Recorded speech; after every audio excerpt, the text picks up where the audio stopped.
Stop you getting eaten by fucking wolf, that's what.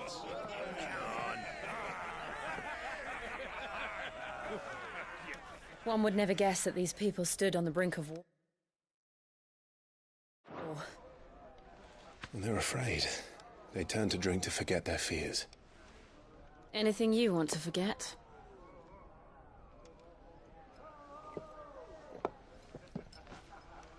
The harbor is empty, and half the market stalls too. The city may seem peaceful on the surface, but it's balanced on a knife edge.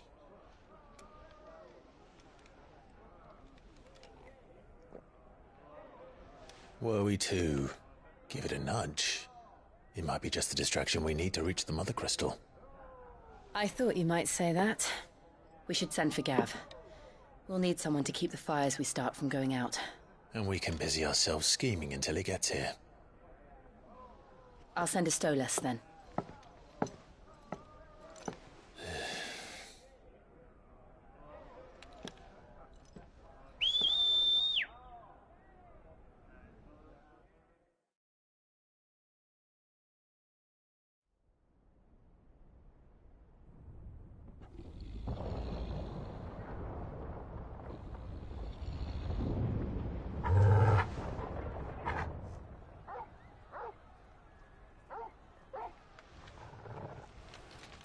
What is it, boy?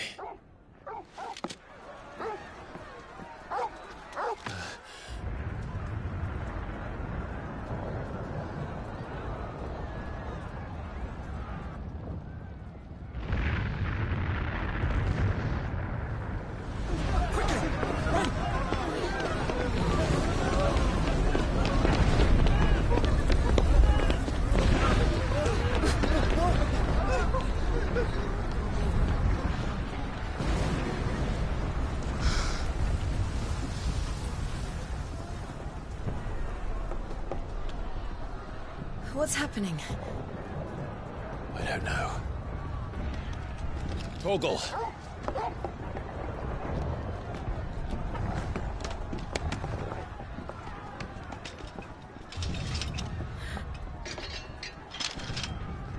This way.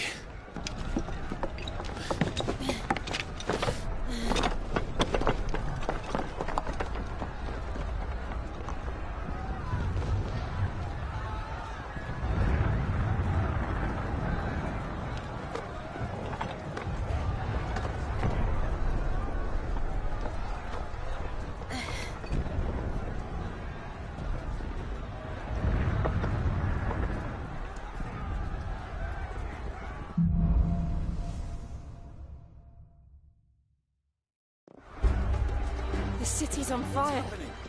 I'm sure Boots is fine. He'll be making for the square. The one with the bell tower. In the middle of town, right?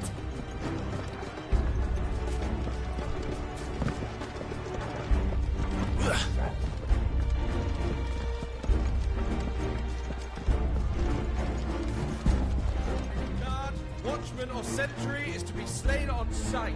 Spare the citizen. Those were Imperial Dragoons.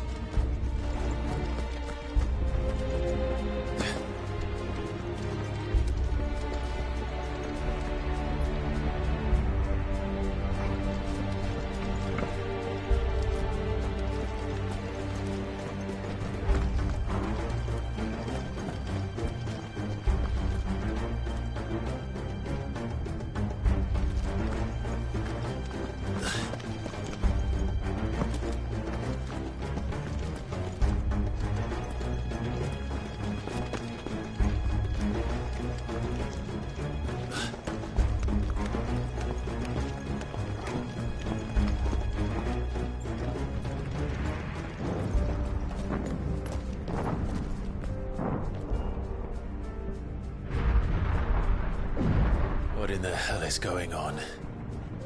Let's go and see. Right.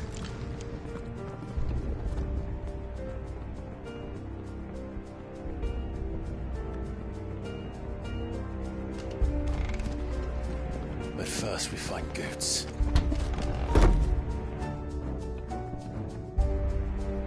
I just hope he's all right.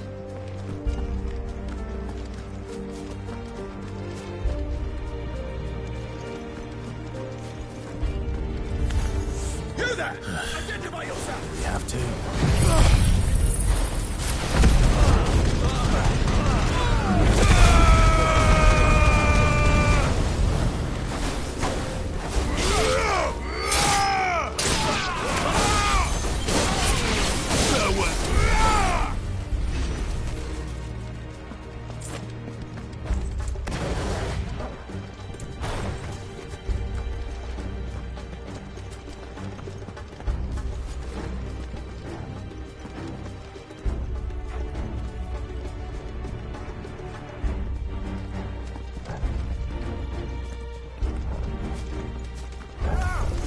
Quickly! Cut them down!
civil war.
glad to fall into a sewer.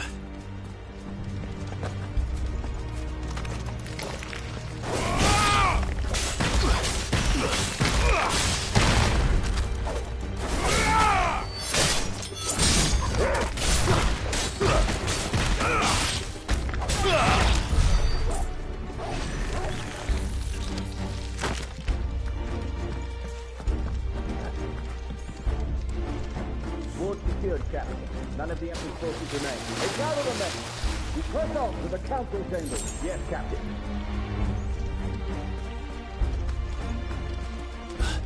What of the men and women in the market district?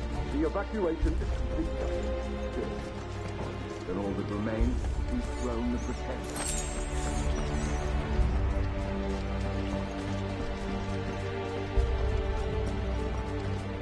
There it is. The bell tower. Right. Let's go.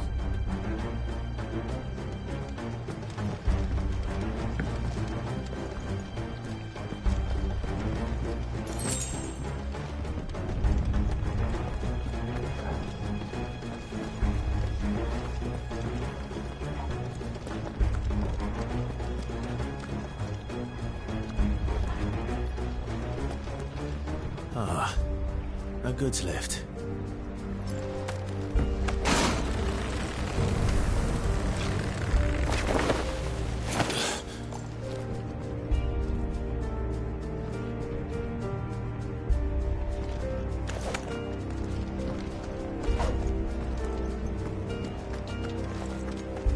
Where in Grieger's name did you come from?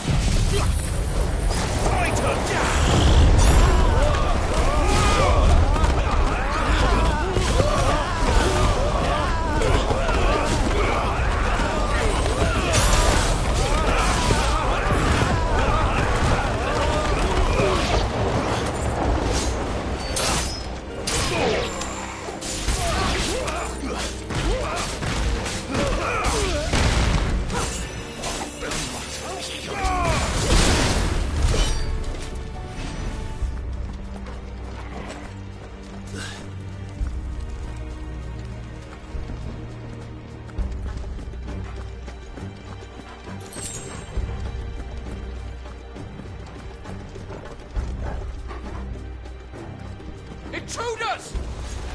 Defend the gates!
We'll have to find a way around.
He's on the rampart! Kill him!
Can you see him anywhere?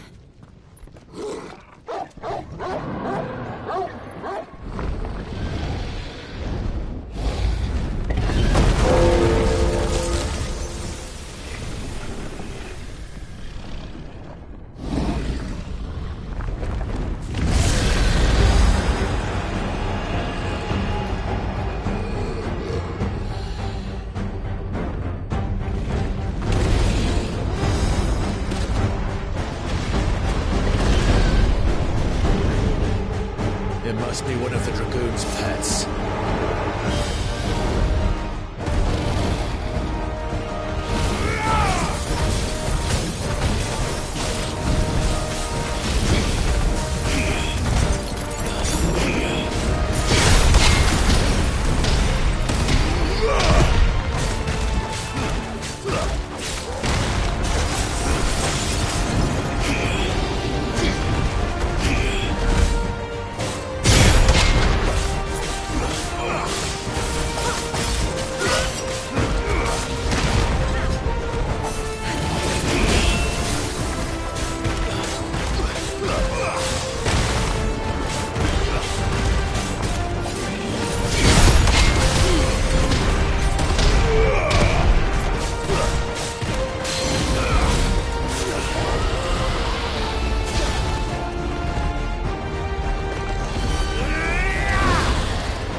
Over here, Clive!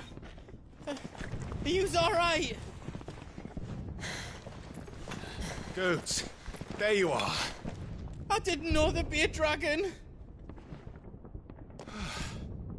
All right, let's get out of here. Oh! What now? Is that Mother Crystal's heart? What the hell is it doing up there?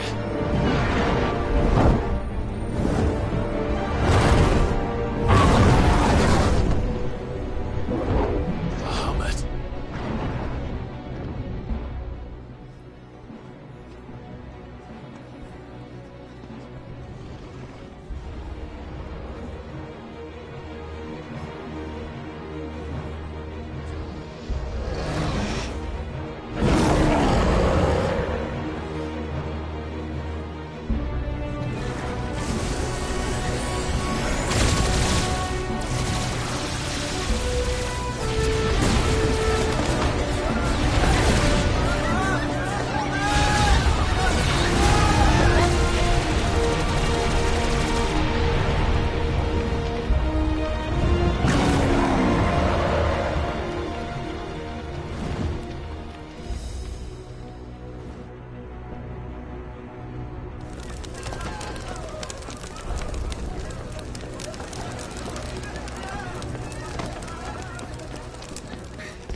Your Highness, don't do this! We must leave. Now, Your Grace. I beg of you. This is not what he wanted. Something's happened. Forgive me, Yut, but I must put a stop to this. Your Grace!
So, what do we do now then?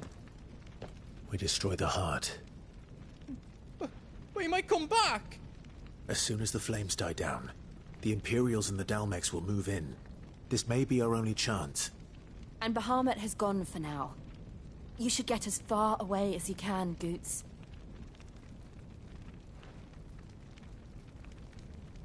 What? And leave you lot in the lurch? I can't do that. If you're staying, then so am I. I packed everything up before I made a run for it, so if there's out yous need, just ask. But I won't be giving it away for free. Nana'd never forgive us if I did. Thank you, Goots.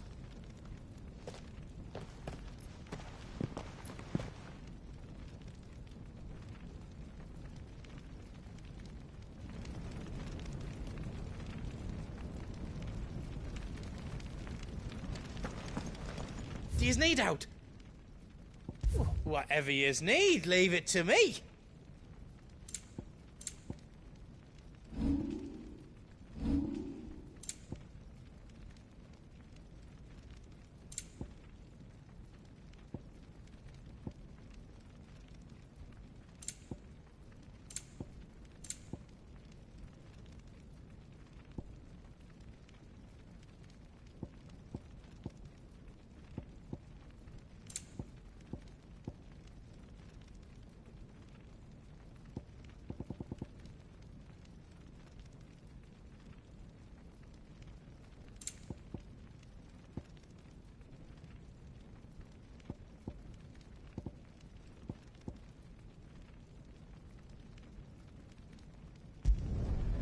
reckon I did a good job. Finished! I think.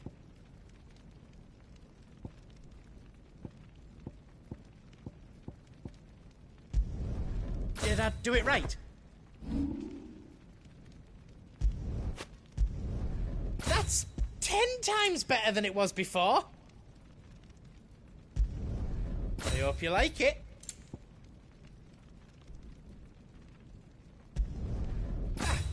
I did it.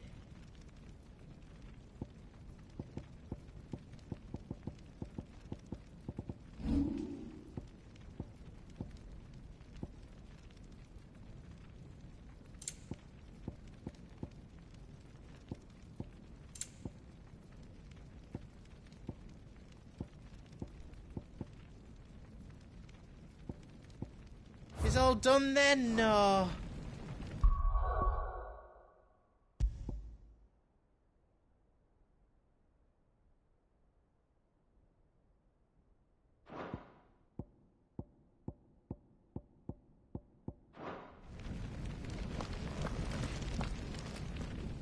You be brave now, boy.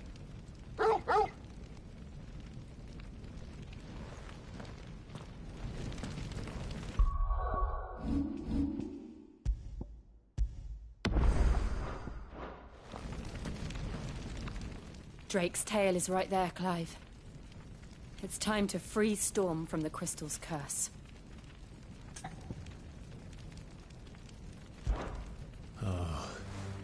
It's past time. But remember, Bahamut is still out there. And I dare say we'll be seeing him again before the night is done.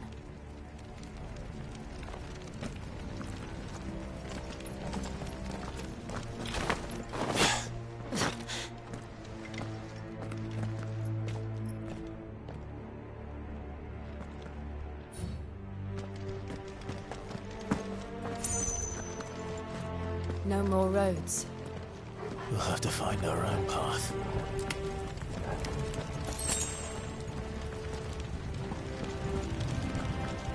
Do you feel that, Clive? Ether.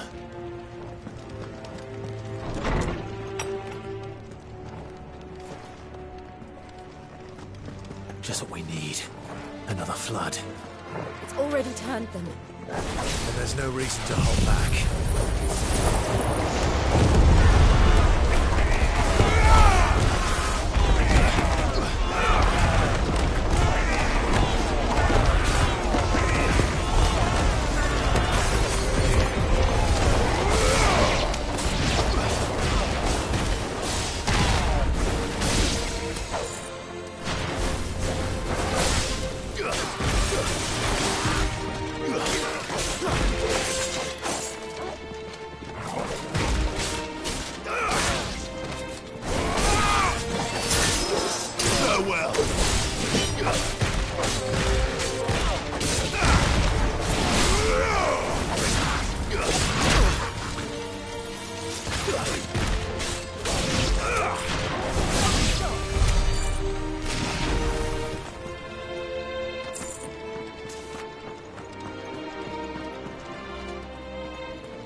on, Joshua! I'm coming!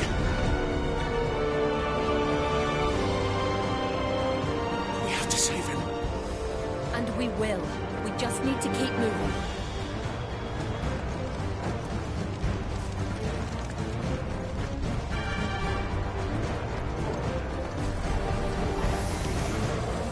Them again! Not now!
So should we.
Are those the council chambers? How are they still standing? I don't know.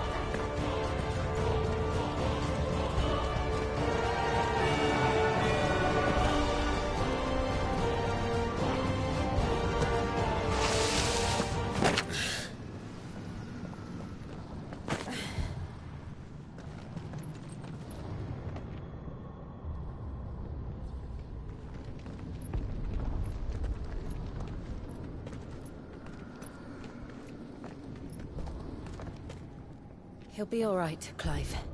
He's a survivor.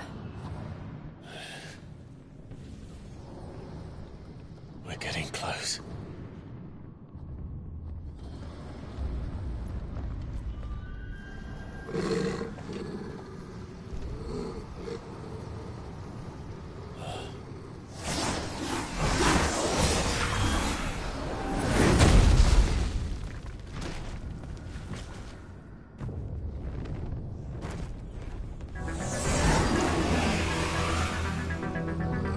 Looks like somebody doesn't want us getting any closer. I don't care what it wants. Neither do I.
Well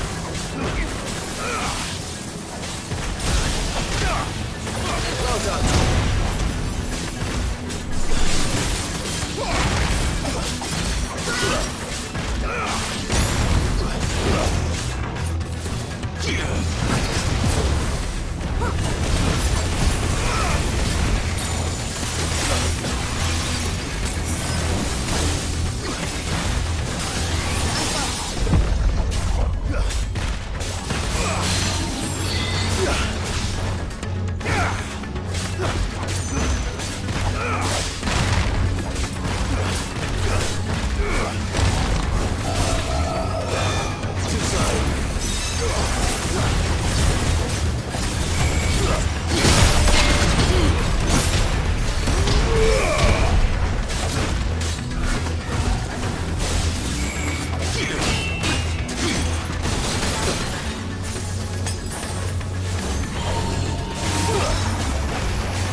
These beasts...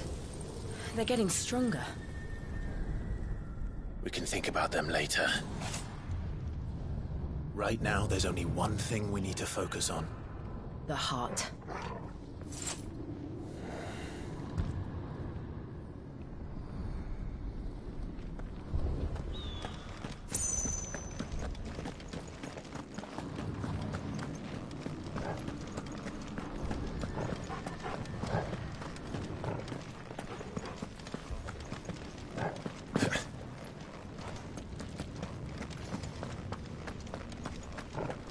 We might be able to get up through the building. It's worth a try.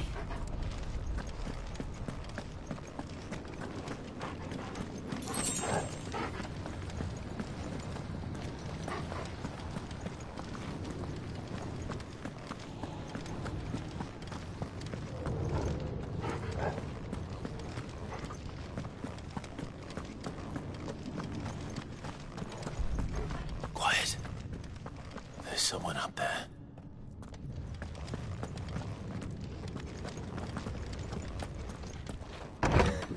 Is someone there? Mother. It's you. What happened here? He tried to take him from me. Oh, my boy. My darling boy. Is this the child you made with the Emperor? Why, Mother? Why did you betray us all? You have no right!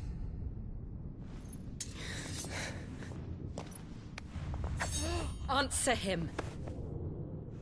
We took you in, savage. Show some respect for those who raised you.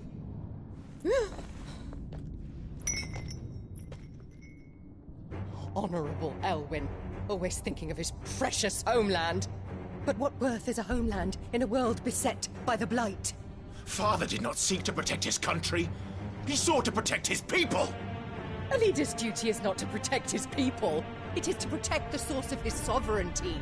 The noble blood that runs in his family's veins. So long as this bloodline remains unbroken, what does it matter if a nation falls? One can always found another. Unlike him, I did my duty. I preserved my line. I bore a son of the noblest blood, to whom the whole world might kneel. That is why I gave Rosaria to Sambrek, that I might join my line with the Lesages and birth a savior of this benighted land, blessed by both Bahamut and the Phoenix! You sold your country for a child. Why did he need another? You had Joshua. I had nothing. You were always your father's son, so very strong and bold and daring, and yet you failed to awaken. Would that Joshua had been granted 1/10 of your strength? Oh! How the nobles laughed that Elwyn's firstborn was surely the son of a concubine, and my own, not long for this world. The shame of it! The shame of being slandered by one's inferiors! How could you ever know how that feels? It should have been you! Why didn't the Phoenix choose you? Joshua's every waking moment was spent trying to shoulder the burden that you and the Phoenix and the Duchy foisted on him. That's why I became his shield. To help bear the weight. But what did you do? You betrayed your own blood and surrendered your son to his fate! Joshua. My darling boy. I never meant to hurt him. The soldiers' orders were clear. He was to be spared. Why did you survive when the only one I truly cared for died? What? Have you not looked out of the window? Joshua is here! The Phoenix lives on! He's battling Bahamut as we speak!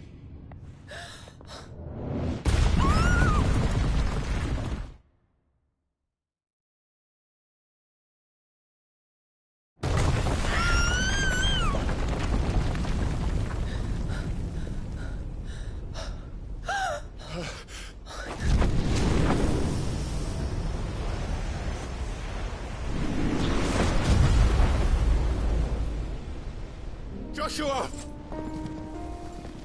Wake up!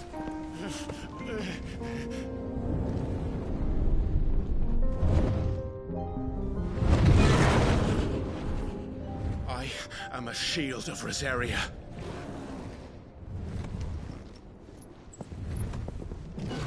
And I will do my duty. What are you...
me! If you're sure.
This is drinking the ether. We have to stop him.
trusting in our own.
Burn the world.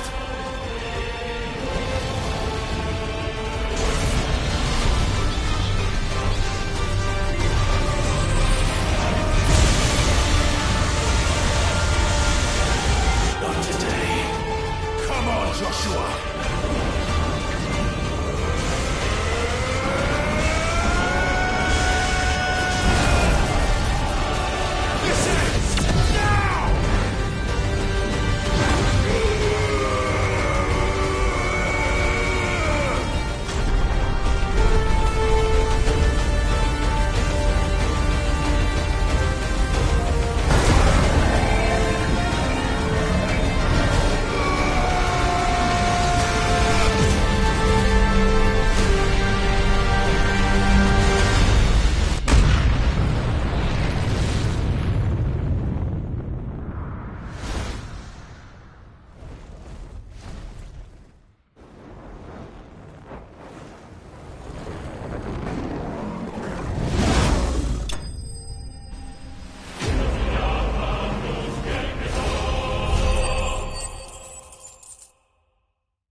Dion!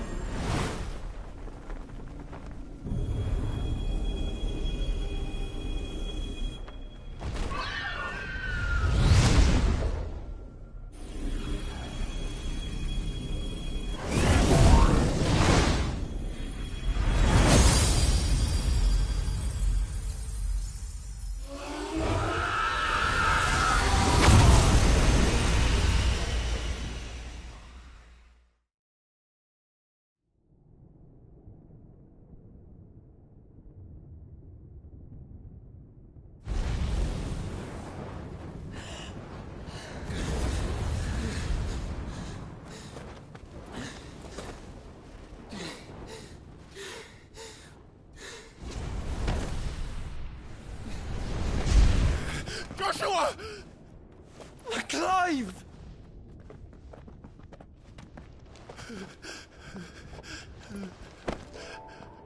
My brother. I'm sorry. I'm so sorry.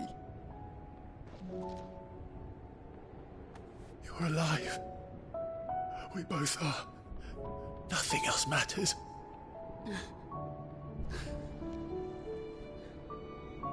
I never dared hope that I would see this day.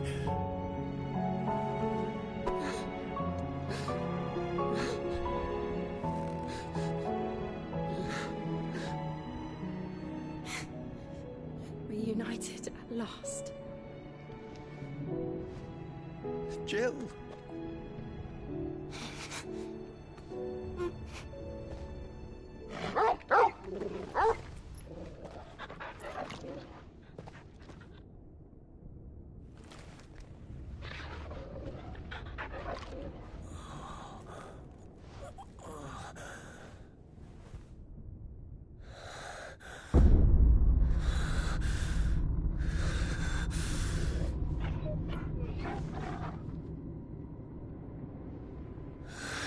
This is for my father!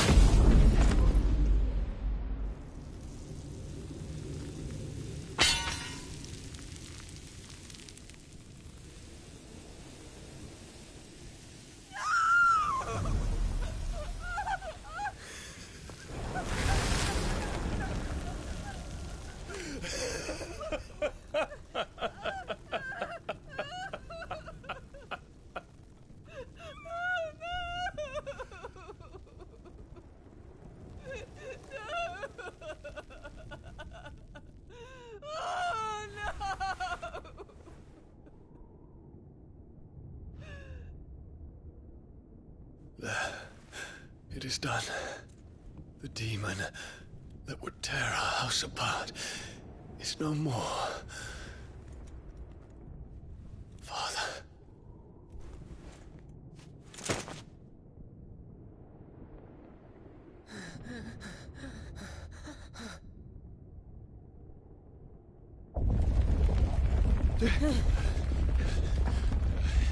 The Mother Crystal.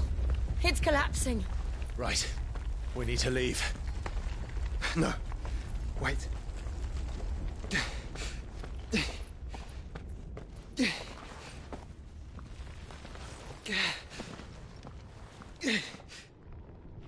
I owe him a debt. Fine.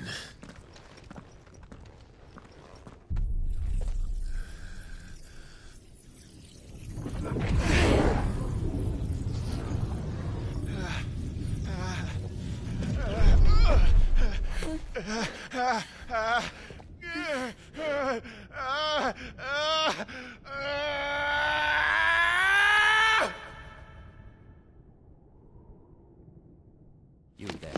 Tell me what section. Don't reinforce the walls. Situation. Report, Captain. Can nothing be done to call them off? I regret not, Your Radiance. The Dragoons answer to none but His Imperial Highness. The Council is powerless to intervene. We're hearing reports of rebel Madness is this, Dion. throughout the neighboring districts. Focus all efforts on extinguishing the fires around the capital. The city can wait. Yes, this is not the work. Don't dally, man, go! Your Radiance. And I want you to find out Make sure the doors are I'll locked. make some movements. By the light! Dion, have you taken leave of your senses? Call off the Dragoons at once! Fear not. The populace will come to no harm at their hands.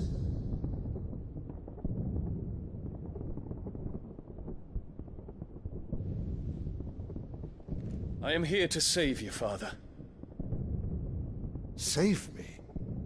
A creeping darkness hides in the heart of Sanbreque. It stems from your wife, the traitorous Annabella.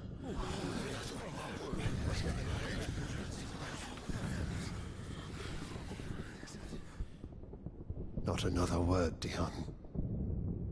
Father, though you may not see it, the darkness has taken hold of you. It has made you forget yourself. But I bid you remember, there was a time when you ruled not with cruelty, but with compassion. Why now do you turn your back on your people? Why now do you seek to stoke the fires of war? You too have borne witness to this change, Your Eminences. And you know, as well as I, who is responsible for it. A puppet now sits upon the throne, but cut his strings, and the master loses her power! What? Dion, you bear steel before your Emperor? Guards! Take him!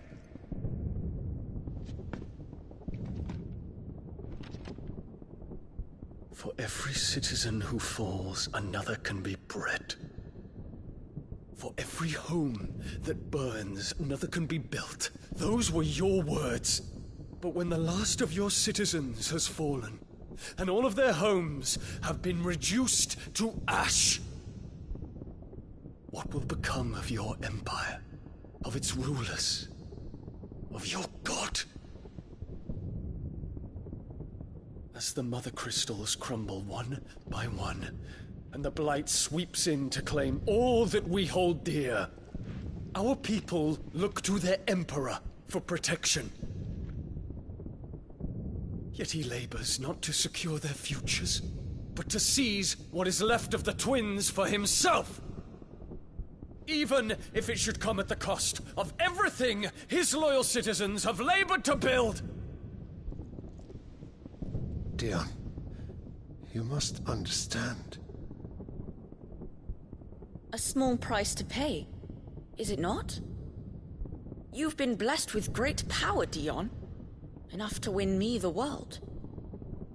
So go, claim Valisthea for me, brother.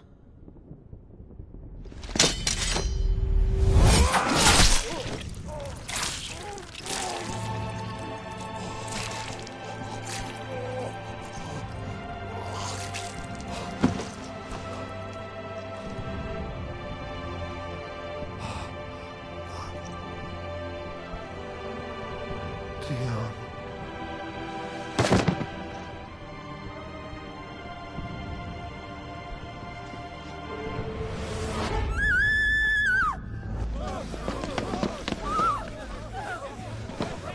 Gods! Gods! Father. Poor father. How he doted on his children. That he would die to protect me was plain. It was but a matter of when.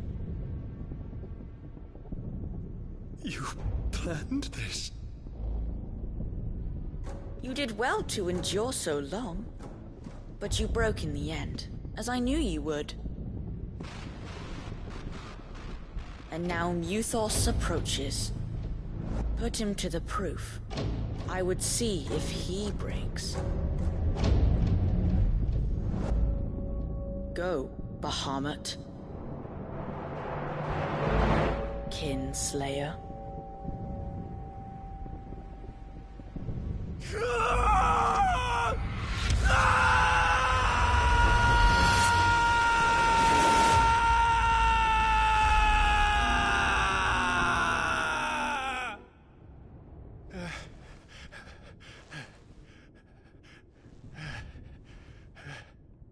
Not again. Brother? It's a long story.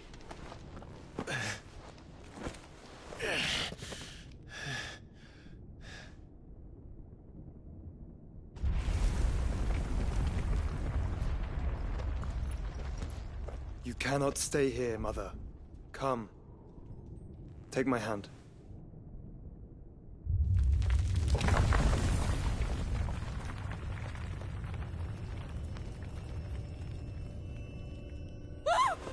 Get away from me! This is all just a dream, just a bad dream! You will not take me, Shadow! You will not take me!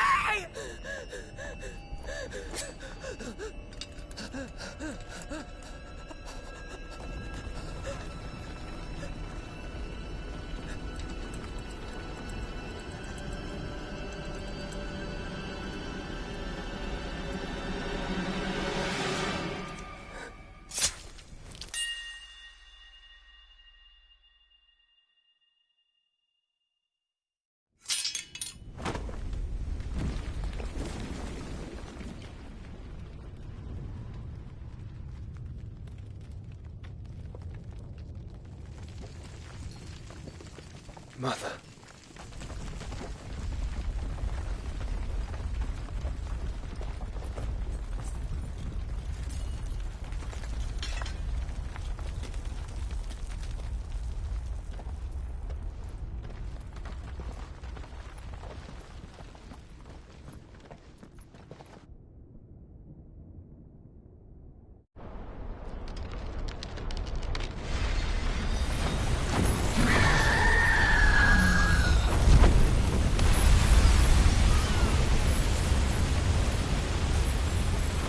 If it is consciousness that weaves your wills together, consciousness that blurs the boundary between your own will and that of others, then we shall set you apart once more. The ties that bind you shall be severed, and humanity return to its proper place.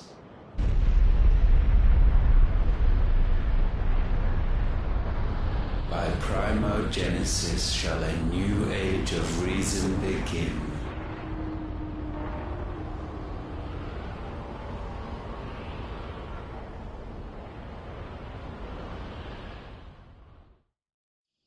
Relax, Your Majesty.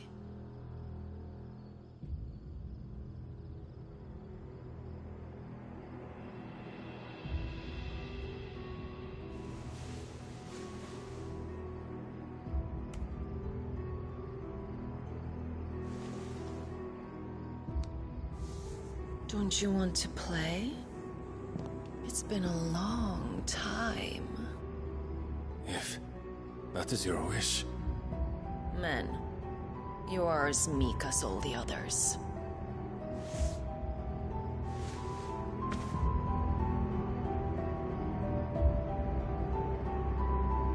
Such feeble creatures.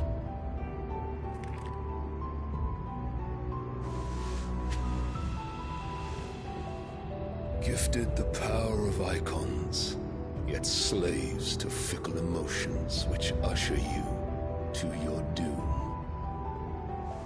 And so you bind your fragile wills with strands of consciousness. The wretched handiwork of a wretched people. The Sons of Fire were united at last, and for but a moment, their flame burned bright. Soon, Muthos shall become our perfect vessel. And then shall the world be remade. Not before the bonds are severed, of trust, of respect, of love. Only when every strand of consciousness is cut away, may Muthos return to our side. By primogenesis shall all be undone. Mankind shall be rid of his wretchedness, and Muthos of his will. But while he yet clings to it, he has the power to forge bonds anew, and so we bid you. Find Muthos, and sever every one. To destroy that which has no physical form. You ask the impossible. There is nothing your black blade cannot cut, Odin. We shall unite with Muthos, and bring forth a new world. So long as our vessel remains unclaimed by humanity. It shall be done, Master. My will is yours.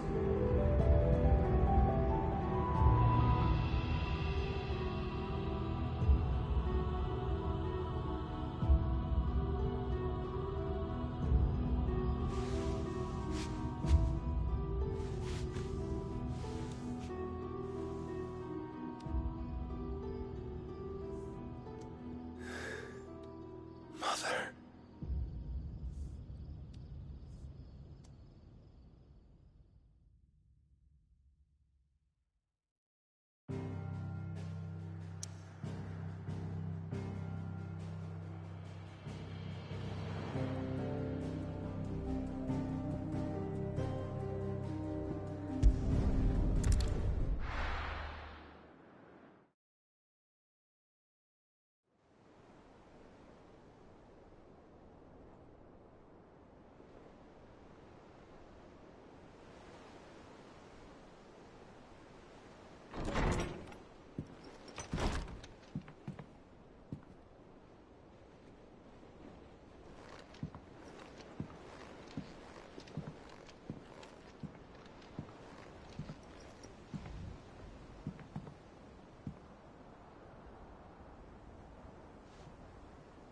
How is your brother?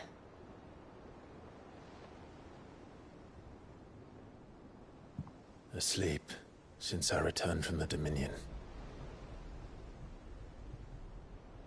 Taya says he should be back on his feet soon enough. For a while, at least. She discovered something on his chest. A swelling, circled in stone. The curse.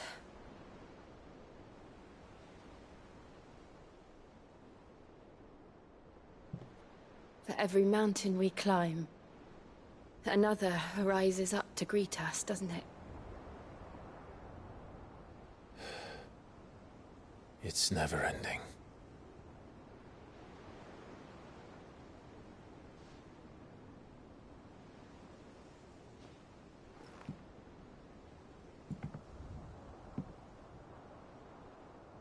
Even the sky seems to have grown tired of it all.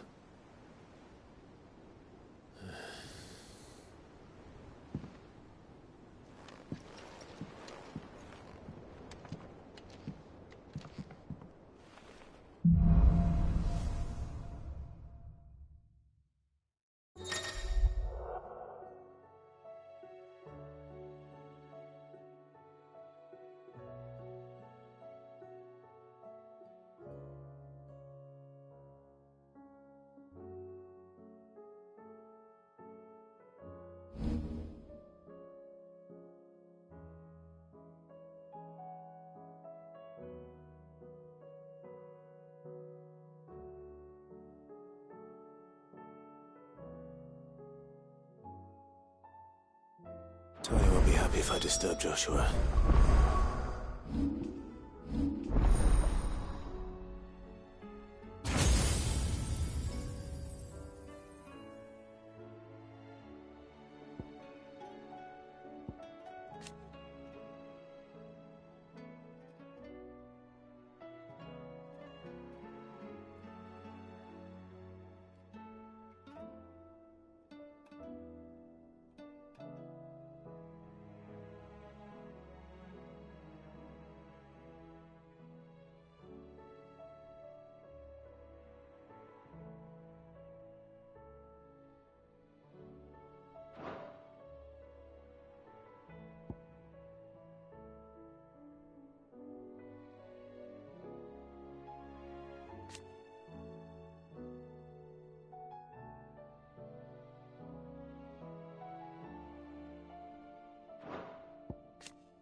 While he rests, we might as well see what Otter has to say.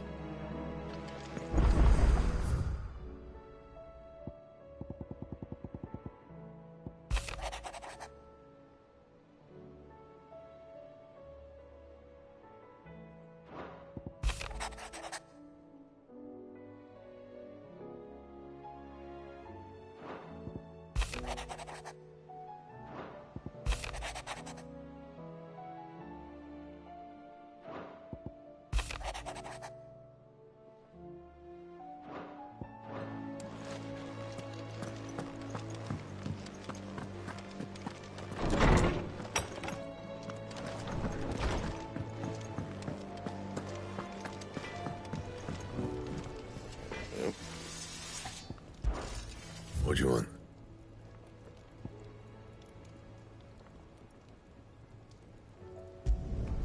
Not bad, if I do say so myself.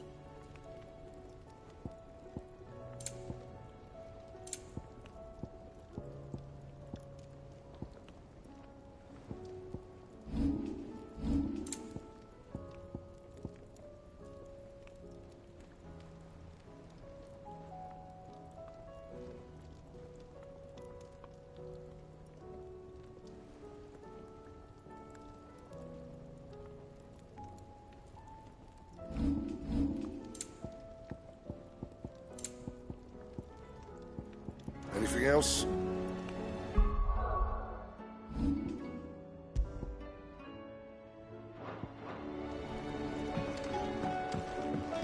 Did you see the pair that got hauled?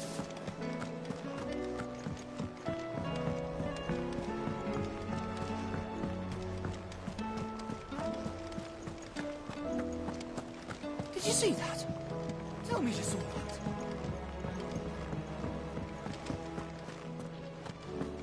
What are you making them skies then?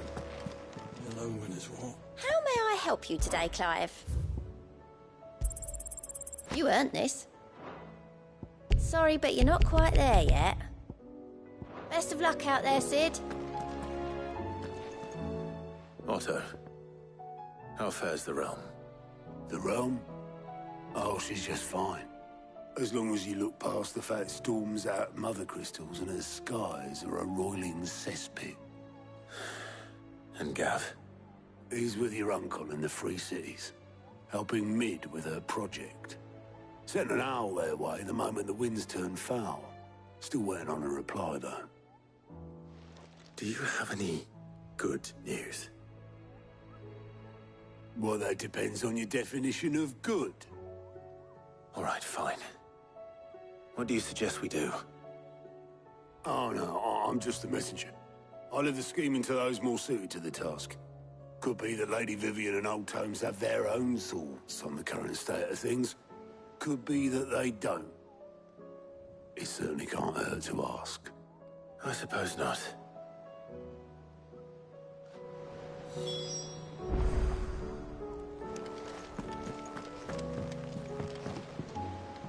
How is it that every one of your little excursions presages some inexplicable catastrophe? Not that you are to blame for the Dominion's fate. No one could have predicted the actions of the Crown Prince. I'm sorry I couldn't save your home. My countrymen are stronger than you think. A few toppled clock towers won't break their spirits. They'll be back on their feet in no time. I hope so. Look at us. Bluer than a pair of bog crabs. Tempting though it may be, sulking will not help us find a solution to this mess. You believe there's one to be found? I don't know. But I am certain we're more likely to find it if we first examine the facts.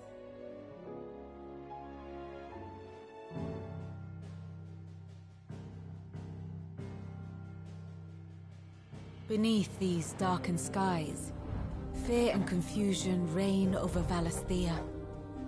Oh, the lands around the fallen mother crystals had already begun to wilt for want of ether. But not like this. Crystals that filled wells and fueled furnaces. Now nothing but pretty shards of rock. And those that hang from the people's necks cast nary a glimmer of light to keep the dark at bay. It is only a matter of time before the common folk convince themselves that the end of days is upon us. Yet I fear a swift end is more than we can hope for. While most of the world thirsts for ether, the remainder drowns in it, spawning Akashic in droves. And amidst the hordes of mindless beasts, with magics as like to fail as function, even the strongest nation would falter. Rosaria and the Iron Kingdom teeter on the brink of collapse, while the tragedy in Twinside has all but paralyzed the Holy Empire. Dhalmekia fares little better. Rumor has it the ministers fled the capital after the fall of Drake's Fang, leaving their beloved Republic to crumble. Waloed, meanwhile, moves in earnest. The Einherjar has been sighted off-storm. The world, in short, is in chaos. It would seem our civilization was nothing but a castle of sand, to be washed away at the whim of the waves.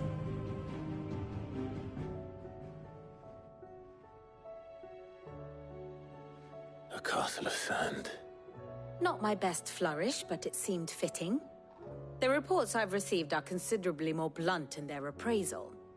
Without the protection of their nations, it will fall to the people to defend themselves against those who would take what is theirs. Which is only ever going to end one way.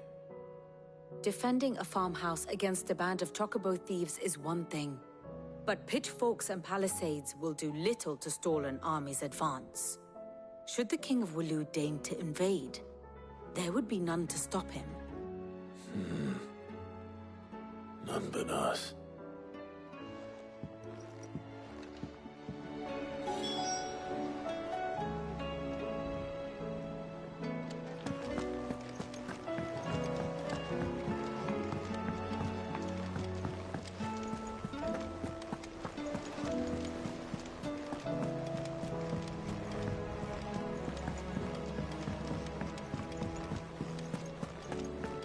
Seems the hideaway's lost its appetite.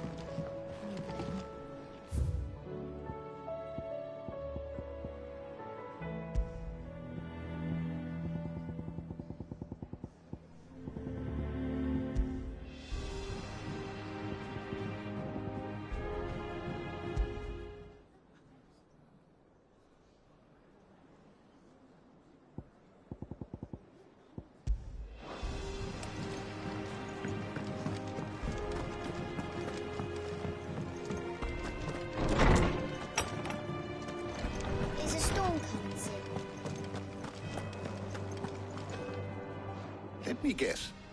You're here about the skies. Is there anything you don't know, Lawsman? It doesn't take a court astrologer to augur the obvious.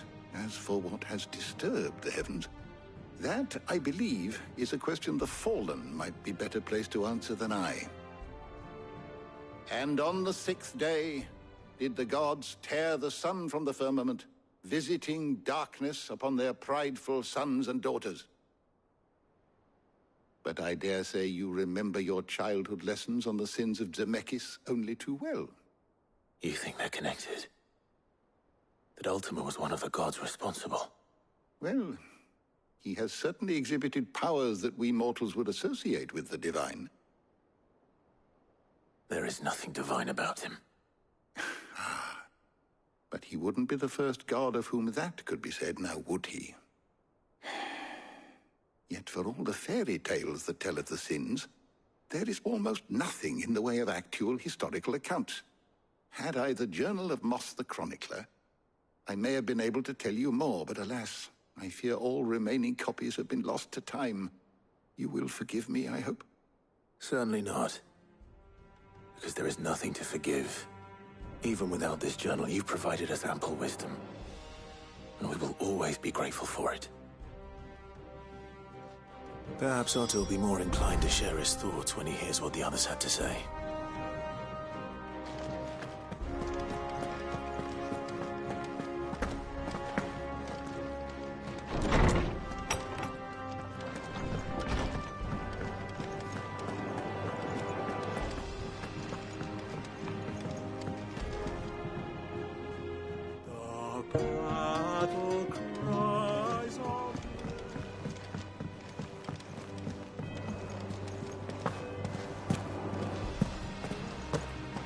Did you see that? Tell me you saw that.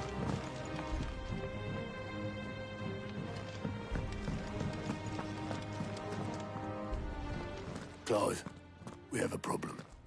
Only one? That would be a first. It would. Actually, there are three. We had as many owls arrive while you were at the shelves. Martha's got a Akashic out her gates, and talk of monsters roaming the hills outside of Northreach has put the wind up Isabel and her lot. And don't forget Dalimil. Lubor says the village was raided by bandits. When it rains, it fucking pours. The curse breakers are spread thin, taking stock of the damage in the Dominion. And even if I could get word to all of them, I doubt they'd get here in time to make any real difference. Which means there's only two people who can.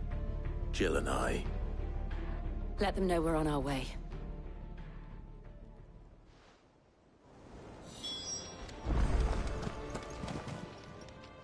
Clive! Here you go. Seen enough? How are you doing? Here you go.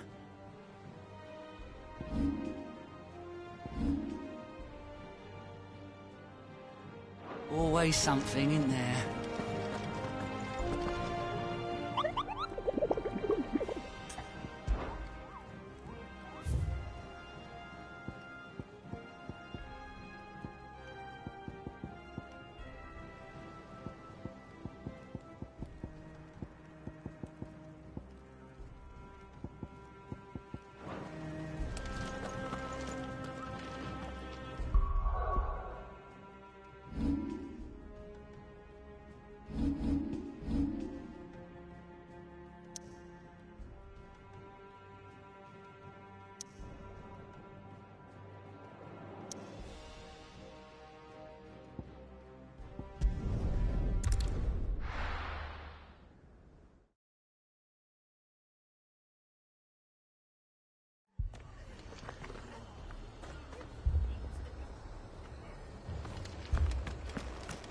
This man's gonna die if we don't get him to a healer.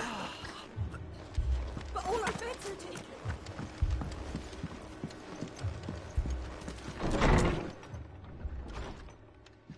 Martha, it's good to see you. And you, Clive. Jill? Otto said you'd been attacked by a Kashik. What exactly happened here? Those skies are what happened. Not long after they fell dark, we had our first visit. There were hundreds of them. Tried to storm the hill. Only a handful made it up here, but that was more than enough. The rest are still down there now. And while we have a few willing fighters holding them back, they're sorely outnumbered. What do you think, Clive? That we join the fight. I thought you'd never offer. Now, where I need you is the Fallen Gate. That's where the fighting is fiercest. Let the men know you've come to help. Something tells me they'll be pleased to see you. We're on our way.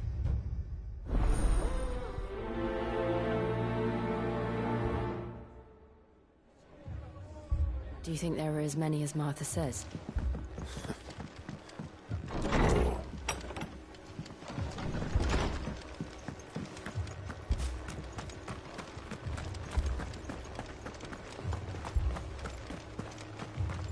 You don't think they've abandoned us, do you?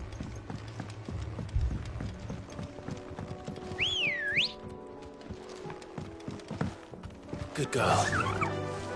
Yeah!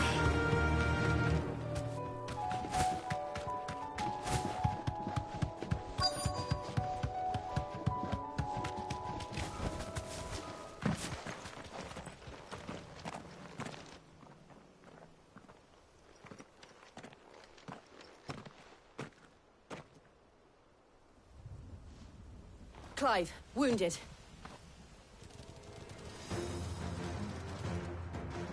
We deal with the Akashic first.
These men don't have the look of hired swords.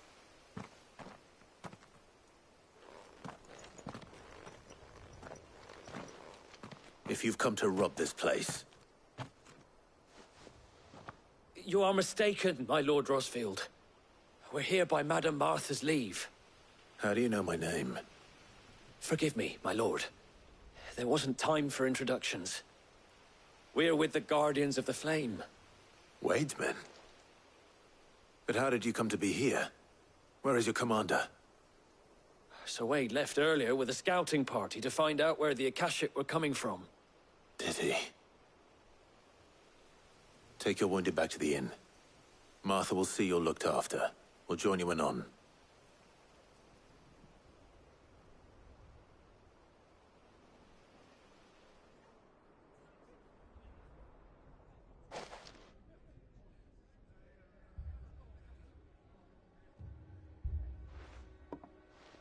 And to think you took them for thieves. A fine reward for holding off the horde, that is. When did Wade and his men arrive? Not long after Rosalith fell. The Guardians asked me to shelter some of them that had lost their homes. They were making ready to leave just as the skies turned, and we agreed it was best we stuck together. Martha! Trouble! The scouting party's almost at the lift, but they got a pack of Akashic snapping at their heels! And they got wounded with them! They're not gonna make it! Damn it all. We'll worry about them, Martha. You look after everyone here. If any can still fight, send them to the lift. I will. You two be safe now.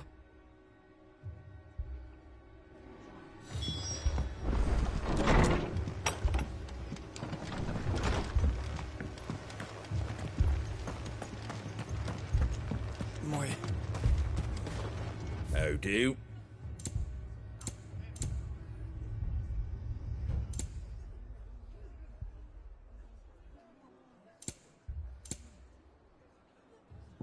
Very well.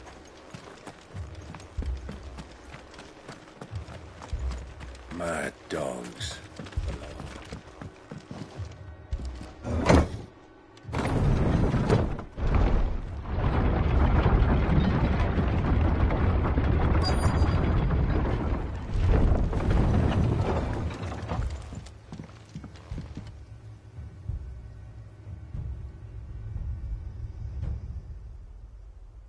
Squire, I need you to get those who can still walk up the lift to Martha's.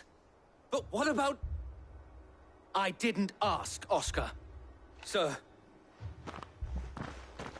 Sir Wade. Lord Rosfield. If you aren't a sight for sore eyes. Martha seemed to think you might need some help. And by the looks of it... We thought we could sneak by them. But we didn't know there would be so many. How could we have? Behind you!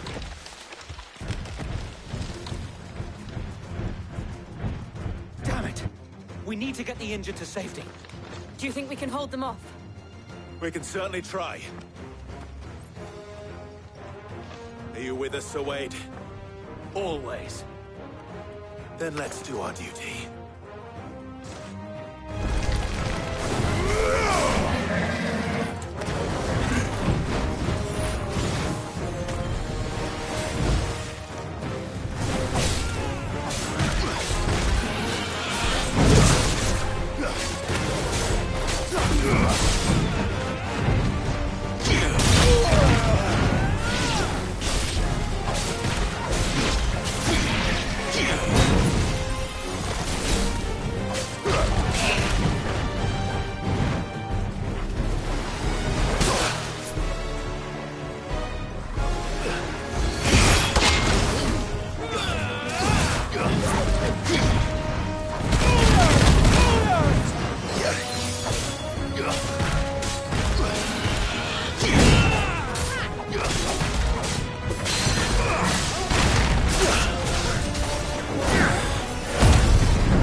Is anyone hurt? I don't think so. And yet again, you've pulled me from the flames. It's just a pity I keep walking into them. You've never been one to shy away from danger, Sir Wade. Like any shield worthy of the name. I see you're all in one piece. Martha! Is something wrong? The lookout saw smoke coming from down Eastpool way. Too thick to be a hearth. A second horde. Feel like finishing the job. Always. Jill and I will make for Eastpool. You'll need to move the injured without us. Don't you worry about them. The moment my men are safe, I'll follow. Good luck.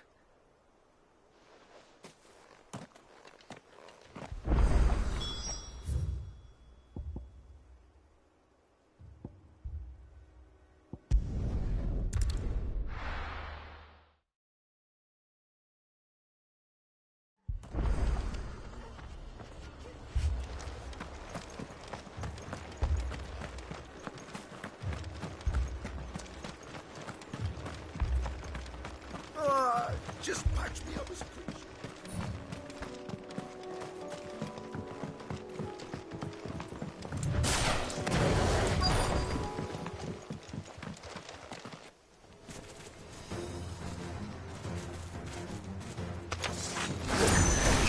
They're headed for the rest.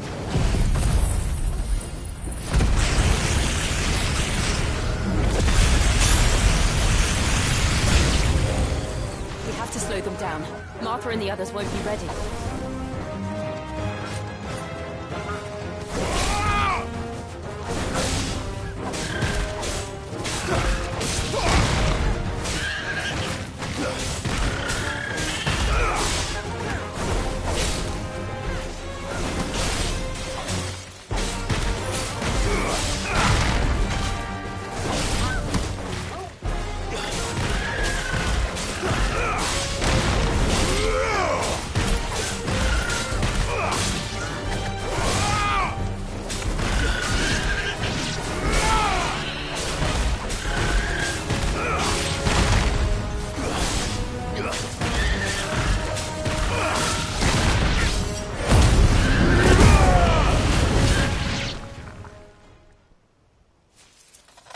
Something's coming. Apologies, my lord. Did I miss anything? Only the first round, Sir Wade. Shall we?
Do you see any more? No. I think that was the last of them. But it won't be long before the next lot arrive. Then we make for Martha's while we can.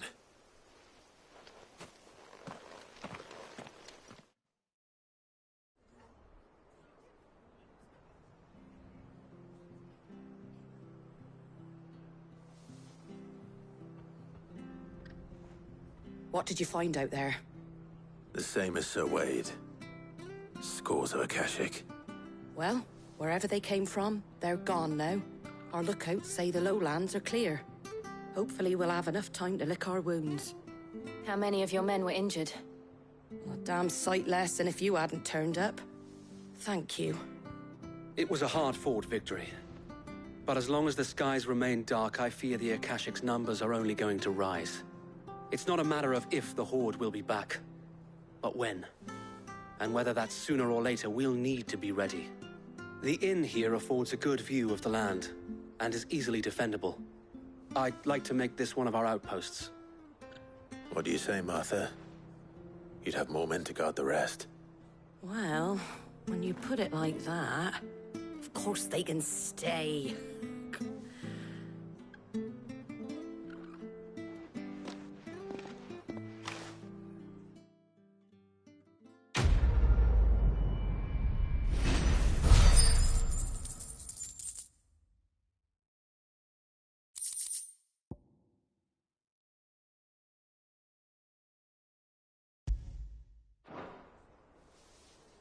My lord, there's someone I'd like you to meet.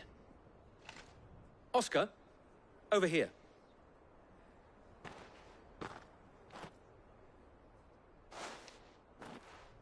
It is an honor to make your acquaintance, Lord Rossfield. I am Oscar. Oscar of House Murdoch. Murdoch? I wasn't aware the Lord Commander had children.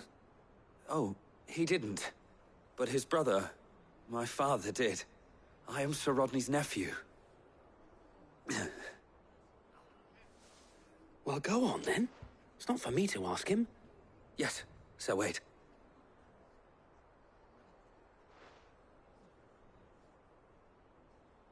If it please you, my Lord Marquis, might you take me as your squire? I would learn the duties of a shield from the finest. I'm sorry to disappoint you, Oscar, but I am a shield no longer. Nor was I ever the finest. And spending time in the company of an outlaw hardly seems a fitting education for one aspiring to take his oaths. My Aunt Hannah once told me that a man is not defined by his title, but what he does in its name. You have accomplished much since taking on the mantle of Cid, winning no little honor in so doing. And I would sooner serve under an honorable outlaw than an unworthy shield. Not that Sir Wade and the other Guardians are... I mean to say that, they're... It's all right. We know what you mean. There is only so much the boy can learn from me, my lord. But a squire... Would that really be so bad? You were a squire once. And I'm certain Sir Rodney would approve.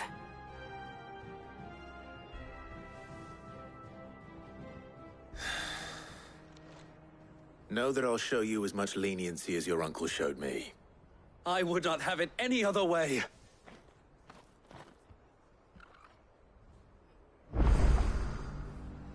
I will not let you down, Lord Rossfield. You or my uncle.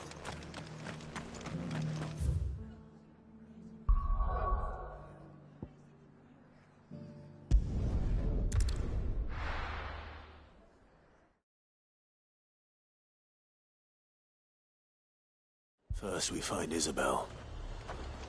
Heard a bloke saying he saw ghosts on the far side of the wall. I saw it with my own eyes. The whole of life.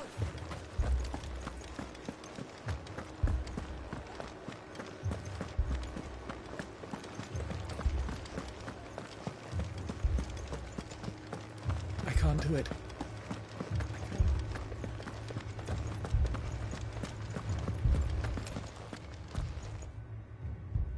My lord, my lady. We received the dame's message.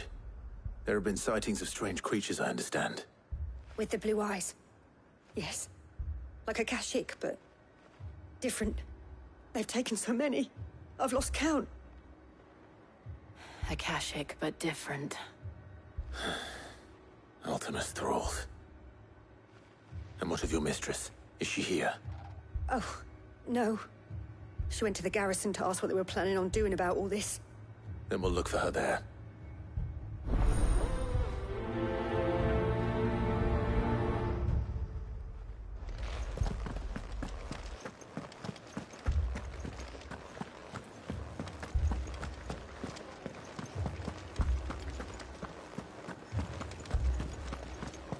Four left for more on the captain's orders.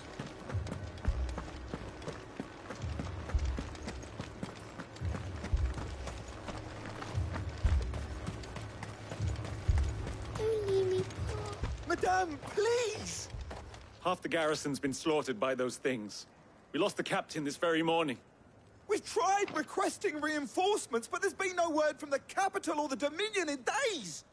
What more would you have us do? I would have you do your duty. Those at the Vale look to me for protection. And protect them I shall. Because they are my charges, and that is my duty. In case you have forgotten, the people of this town are your charges. But more than that, they are your people. Your sisters, your brothers, your lovers. So you have a choice. Lay down your sword and watch as they are slaughtered. Or take it up and do what is right. She speaks the truth, you know. This here, it's all we have. It's all that's left. What we have left is our lives! Do you really want us to lose them as well? Not if we don't have to. Look, there's a cask under the captain's bunk. Let's talk about this over a drink, eh? I'm listening. I'll have a word with him.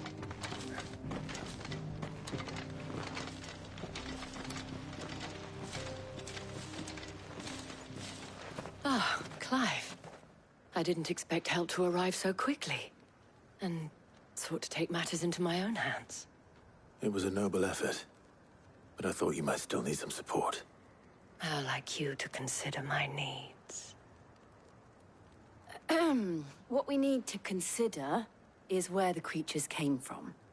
The way the survivors speak of them, one would think they appeared out of thin air. And perhaps they did. It's hard to know what to believe these days. We'll talk to the survivors.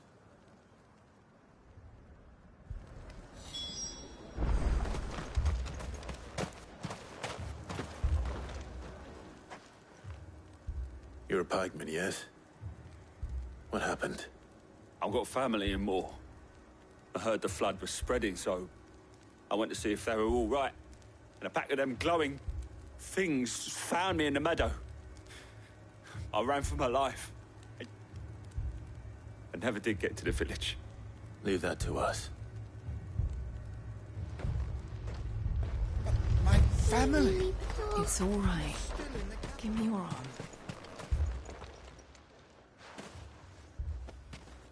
Did you see the creatures that attacked you? Creatures? Yeah, they came out of nowhere. They went for Joseph first, then me, and then they were just gone. Do you remember where you were? On the road from Oriflamme. We just passed Moor when... Where's my Joseph? It's all right. Just rest now. At least we have an idea of where the thralls might be now. We should head for more.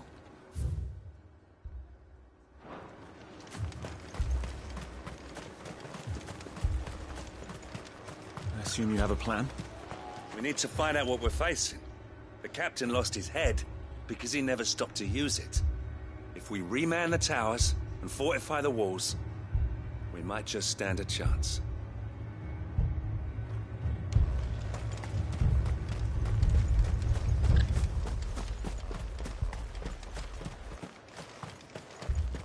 It was all they could do to escape.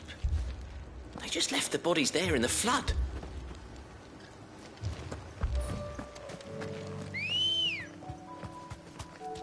Come on. Fly, Ambrosia.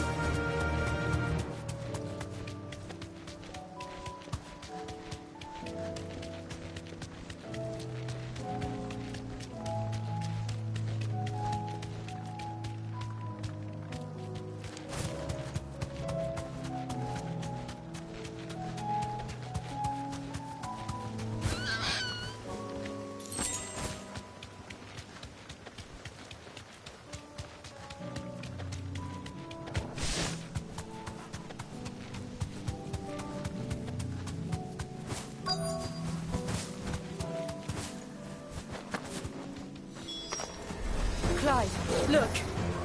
I see them. With me!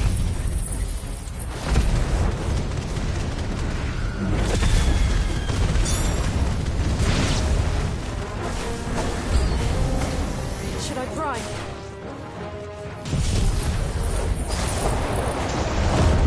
Save your strength.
Do you think there are more?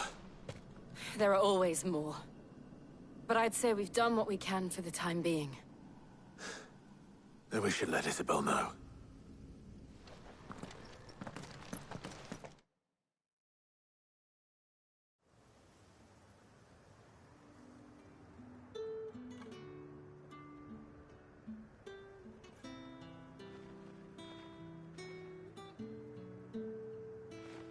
You have the town's thanks. Don't thank us yet. There will be more. Many more. And you'll need to be ready for them. Oh, we shall. Isn't that right, Captain? Yes, milady. The garrison will be ready. Philippe here has convinced most of the men to remain at their posts. For now, at least. Hearing that the Dane would look kindly on any man who committed himself to the task certainly didn't hurt. It's not the most selfless of motives, I'll admit. But whatever it takes, eh? Now me, I never needed convincing. I became a soldier to protect the people I love. And the people I love include the ones standing before me. Handsome and chivalrous. Now, if you don't mind, I have sentries to post. Milady.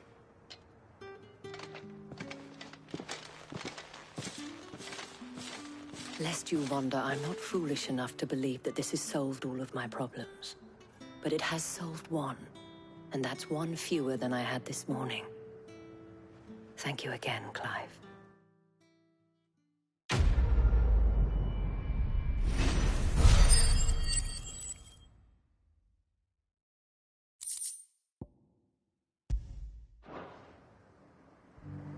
Philippe will make a good captain. He reminds me a little of you, Clive, but without all the mocks and mows.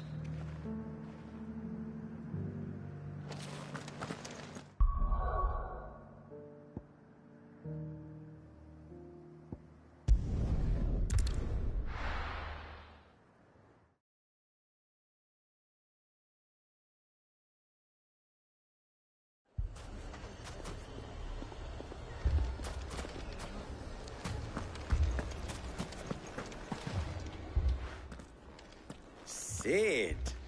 Oh, your new companion appears much more formidable than your uncle. Should I be worried?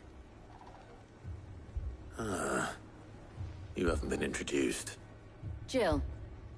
Clive has told me much about you. All lies, I'm sure. Your Stolas said that Dalamil has a bandit problem. Indeed. Although, you're a little late. They left with our food and guild days ago. Any idea where they went? The desert's a big place. Your guess is as good as mine. But the fact is, I have more immediate concerns. What did you say to me? What did you say? As if by magic. Let's just say we've yet to reach a consensus about how to solve Dalamil's little problem. And at this rate, it won't be the actions of the bandits which prove to be our undoing. It will be our own. Now, I've tried reasoning with the dissenting parties, but even the Desert Hare has limits. Perhaps we could talk to them. What makes you think they'll listen to us? What makes you think they won't? She makes a fair point, Sid. And you won't have wasted much of your precious time if you fail. They're just across the courtyard.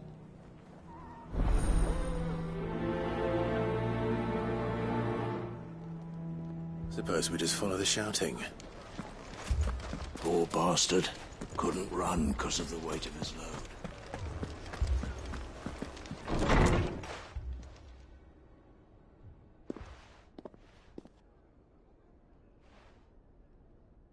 You wouldn't talk like that if it had been your men whose throats were slit. Blood for blood, it's the only way. We hire mercenaries and have them mount the bandits' heads on our walls as a lesson to the rest. And what happens when those mercenaries are slaughtered like your men? Are you going to hire more? We're better off using that coin to buy food and supplies. If we hire mercenaries, the only thing we're buying is the bandits' ire. And you cannot fill empty bellies with that. Do you hear me? But what happens when they come back? Maybe it'll be your throat that's slit. That's enough. Both of you. Any more of this and I'll throw you out myself. Come back when you're ready to talk like adults.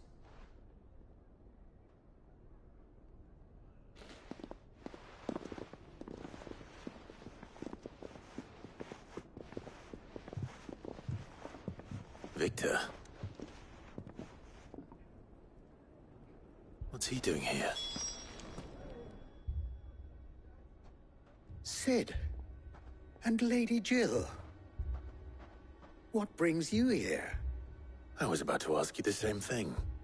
Costness is in chaos, and the markets have all but ceased to operate. The Briar's Kiss here in Dalamil is the only place I can reliably obtain supplies. I was here to do just that when Master Lubor told me of his troubles. He thought I might be able to talk some sense into these fools. But if you're here, I suppose his patience must be waning. Who are those people? Those were the thorns in Lubor's side. And the reason this place might be headed the same way as Costness. It's these accursed skies. The darkness is enough to drive a man to madness. Or an entire city, for that matter. We're still working on the skies. But in the meantime, perhaps we can find a solution to Dalamil's problems. I hope so. For all our sakes.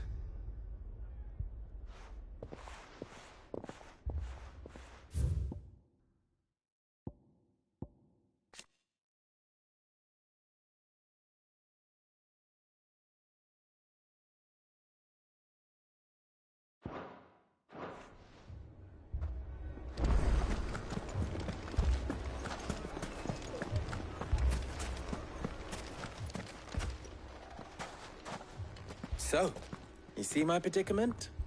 What I saw was a room full of people who were angry and afraid. And with good reason by the sound of it. But if left to smolder, that anger and fear could set the entire town alight. My thoughts exactly. What to do? Both sides wish to protect their homes and livelihoods, if only they could agree on how. But as long as they are divided, we are vulnerable. And if there's one thing bandits like, it's an easy target. What would Sid the Outlaw suggest? Well, if it were my namesake, he'd let them choose for themselves, and be on hand to pick up the pieces when it all went wrong. That sounds like a recipe for disaster. A recipe for disaster is precisely what it is. But perhaps that realization would be enough to make them question the ingredients. While it's plain neither Conrad nor Natalie will countenance the other's proposal, it may still be possible to make them doubt their own. Before presenting them with a third option. And that would be? To pool our resources and save the city ourselves. Why fight each other? When all that fear and anger can be directed at the bandits. It appears we have a plan of action. Victor, pay Conrad a visit. See if you can't convince him of his folly. I'll speak with Natalie. As you wish. Your faces are not well known in this town. That may prove useful. Don't worry, Victor and I will do most of the talking. You need only play along. Play along? What he means to say is yes.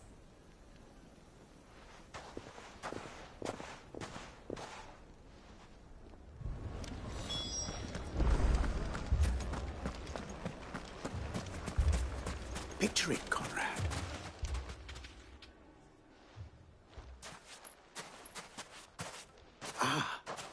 Here she is. The Lady of the Spear herself. Conrad, may I introduce you to Jane, commander of the Red Wings, the oldest mercenary guild in the Free Cities. A pleasure, my lady. The pleasure is all mine. As I told you, I summoned the commander here from Canver to inquire about a contract. Victor says you told him no. That there aren't any men left to hire. Is that true? True as the crystals cracked. Nobles came and claimed every last one worth his salt. And not just from us Red Wings. You know of the 7 high houses. There must be 2 swords assigned each one. Granted, we have a few boys left. If it's boys you're looking for. Well, Conrad, Are you saying that Dalamil's finest cannot defend this town better than a gaggle of unblooded striplings? That a band of beardless youths could better avenge the deaths of your brave men than you yourselves? Absolutely not. We'll show those bastards who they're dealing with.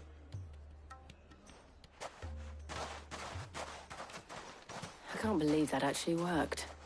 Conrad's not what you called the brightest candle in the crypt. And there's a reason why I had you do the talking and not Sid.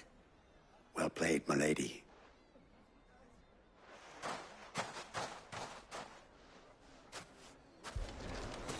Then let us band together and show these brutes.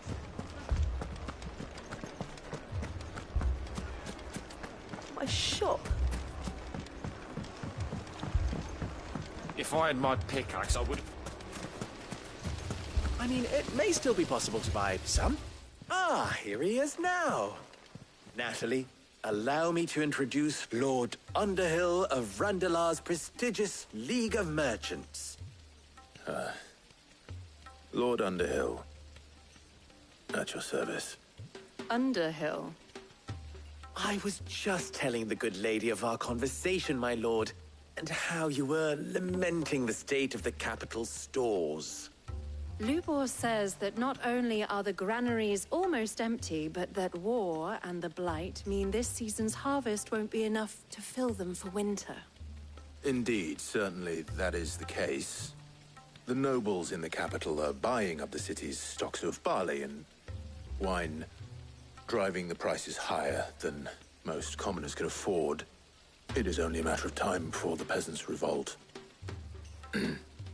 It is worse than I thought. If what Lord Underhill says is true, I fear we have little hope of supplementing our stores, meager though they regrettably are. And while I applaud your endeavors to dissuade our more bellicose citizens from seeking vengeance, I sense Conrad is not wrong in his assessment of the bandits' likely return. Which means that now, more than ever, we will need to secure what little we still have. Food, weapons, herbs, everything.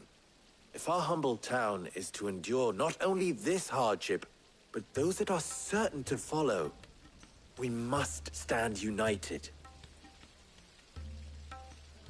All right. If it will help to protect my home, I'll do it. But you needn't have gone through this charade.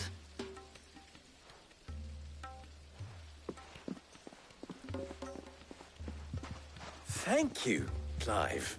Your performance was nothing if not workmanlike. She saw right through it. I didn't say it was good, merely that it produced the desired effect. Now, my scouts should be returning shortly. Meet me back at the Briar's Kiss, and we shall see what we face.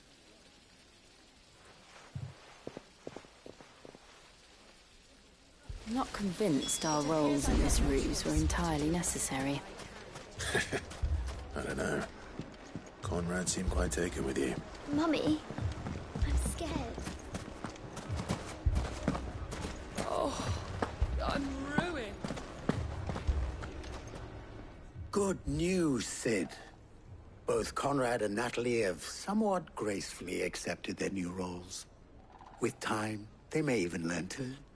Time no longer appears to be the luxury it was before lunch. I take it your scouts found the bandits. Technically, it would be the bandits who found my scouts. It appears they march for Dalamil as we speak. All of them. You're not serious. They don't just want food, they want the whole damn town.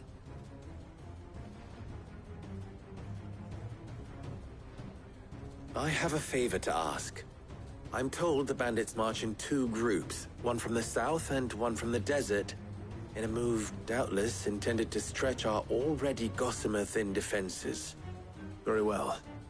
Jill and I will meet those from the desert. But what of the rest? The rest, my friend, the city shall fight. Together. The stakes, I concede, are high. But if this does not unite Dalamil, nothing will. That is a lot of faith to put into those who had their hands around each other's throats but a moment ago. Then it will be for us to see that their hands are kept occupied. And I do mean us. I thought you might say that. We'll hold them off for as long as we can. And we will do the same.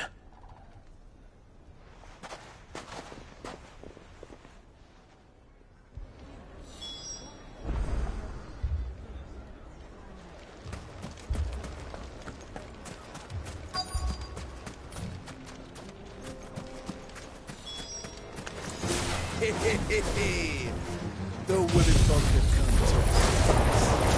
I'll take that one. It's all yours.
The townspeople.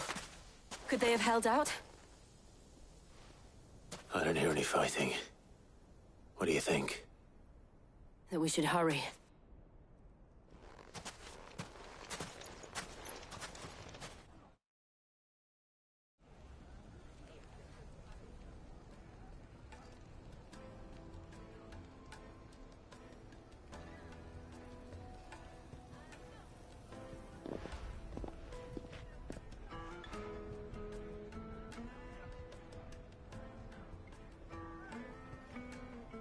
Natalie, I owe you an apology.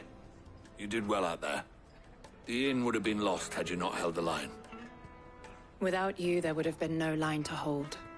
You saved us, Conrad. You saved Dalimil. We all saved Dalimil.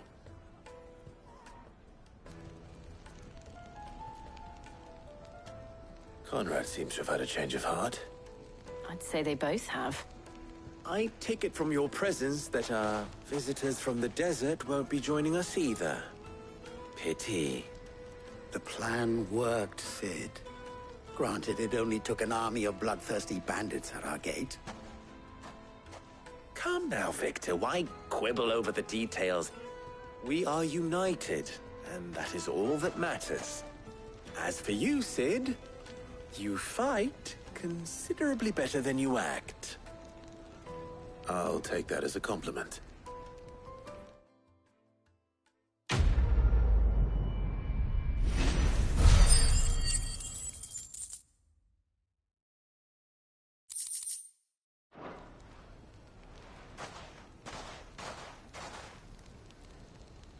Our friends seem to have things under control. For now, at least. Let's go and put Otto's mind at rest.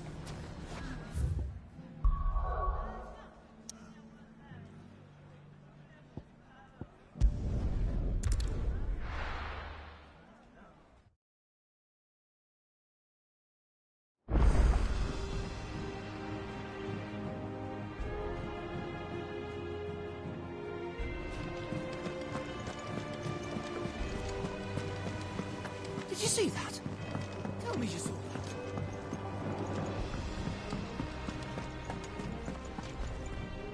Was wondering when you turn up. Had owls from all our friends thanking you for your timely intervention.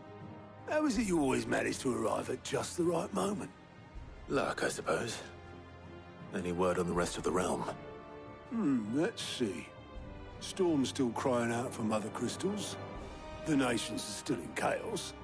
And the skies are still the colour of a kick in the kidneys 2 days on. So...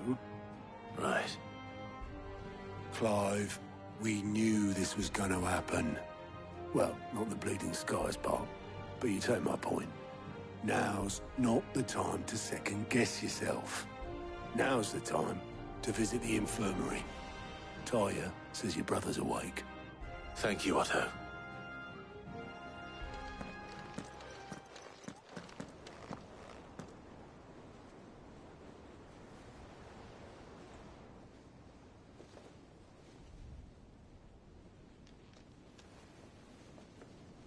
So it was not Sylvester, but Olivier who served as Ultima's puppet. And when Dion learned of this, he sought to slay the fiend.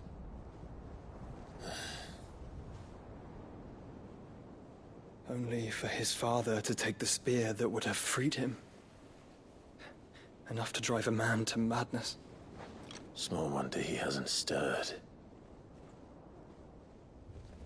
I would be afraid to wake. Had I but reached out to him sooner, warned him of the threat Ultima posed. But now, both an empire and her prince lie broken. Joshua,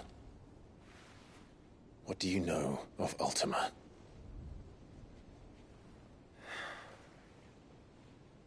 Very little, I'm afraid. Despite my best efforts. 18 years ago, as I lay buried beneath the rubble of Phoenix Gate, it was not death who came for me, but another. And it was while in my rescuer's care, I first heard of Ultima. I've been chasing his shadow ever since. Ultima is driven by some deep, dark purpose, and for whatever reason, it would seem you are crucial to his designs. He will stop at nothing to have you. Even if that means toppling an empire. But why me? What possible use could I be to such a creature? That is one of many answers that have eluded me. Yet, I am certain of this. It is not mere chance. You were chosen for a reason. All dominants carry within them the might of an icon. Nigh limitless power that is at once acutely limited. I wield fire, and only fire. And I only ice. 8 wardens for 8 elements.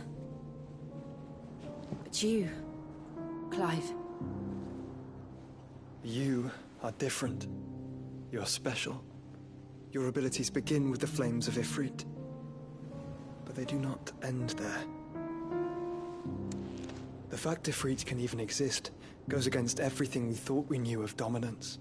Perhaps Ultima has been waiting for one such as you, whose potential is truly limitless.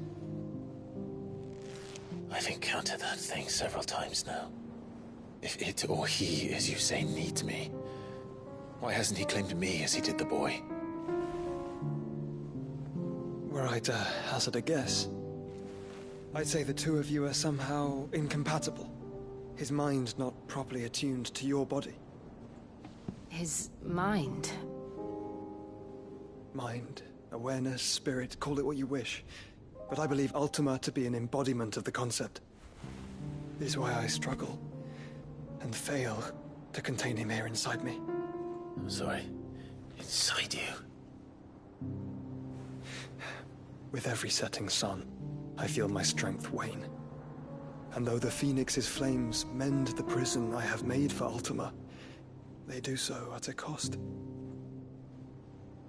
We must find a means to bring an end to him before I meet my own.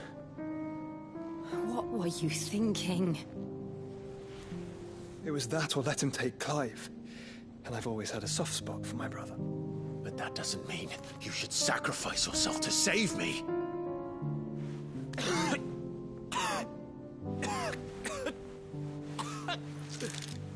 Joshua! Clive! It's Gav! There's an army of Akashic at the gates of Canver.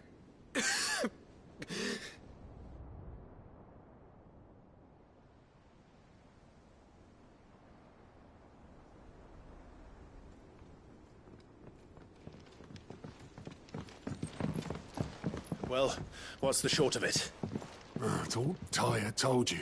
The capital of the Free Cities is under siege by an army of monstrosities. The city guard are doing their best to stem the tide, but numbers ain't on their side. What of Lord Byron and Mid? Were they able to escape? No, but they're all right for now. They're hiding with Gav at midship. We have to get them out of there. And we shall. Otto, prepare a Stolas. Tell Gav to stay exactly where he is. Understood. Vivian, what's the swiftest route to the Free Cities? That sounds like a question for the map. Look here. This road, through Tabor, should provide the least trouble. Good. What a coincidence. Tabor is exactly where I'm bound. Joshua, bed is where you should be bound. You don't think I told him the exact same thing? Were Tyre not such a talented healer, I would surely have been inclined to agree. But, thanks to her ministrations, I feel I may safely rejoin my attendant, who was to wait for me in Tabor if we became separated. All right, we travel together. Clive. If he stays close to me, he'll be fine. Thank you, brother. I'll look after him.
Is a storm coming, Sid?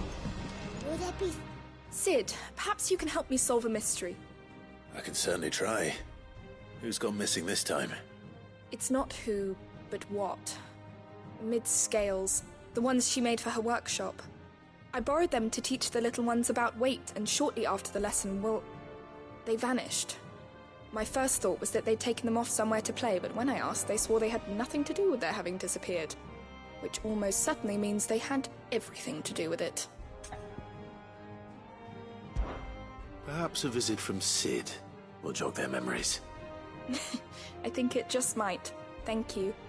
I don't like to imagine that my pupils would lie to me. But if they have, I'll have no choice but to discipline them accordingly. They were in the atrium when I last saw them. As always.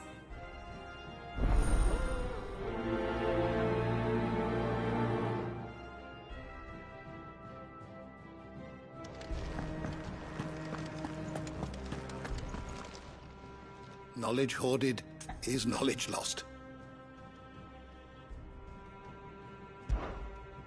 I don't believe you've read this particular chapter before.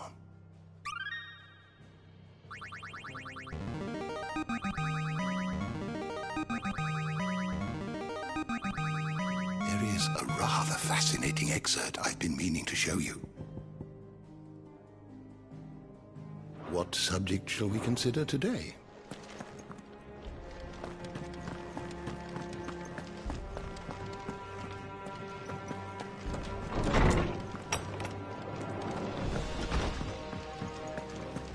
Seems the hideaway's lost its appetite.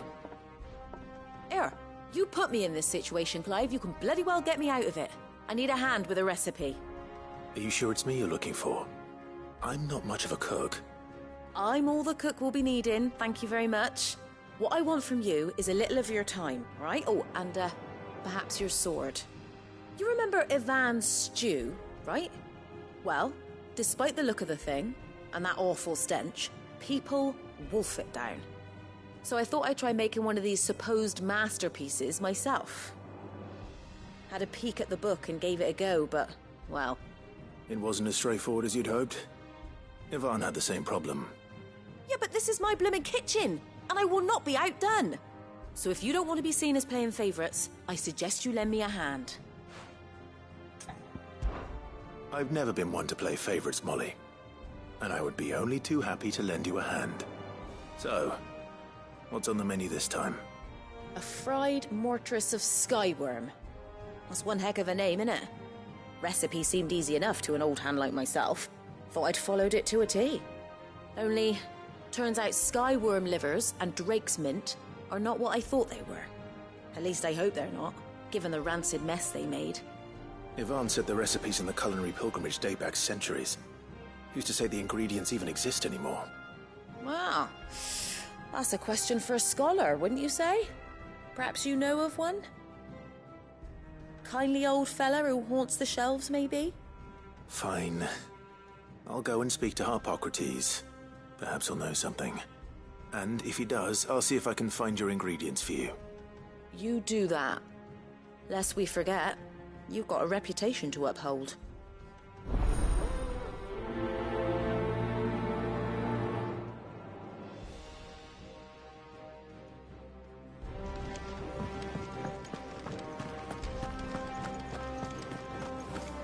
Did you see the pair that got hauled into Tyre?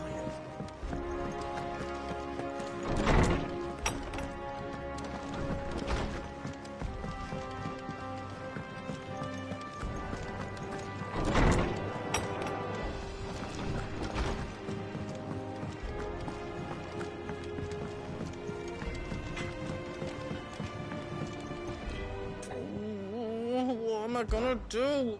Is everything all right, Goots? You seem more discomposed than usual. Oh, I don't know what that means, but I'm in a bit of a muddle. Oh, I think Nan might be in trouble, and she's... It's all right. You can tell me.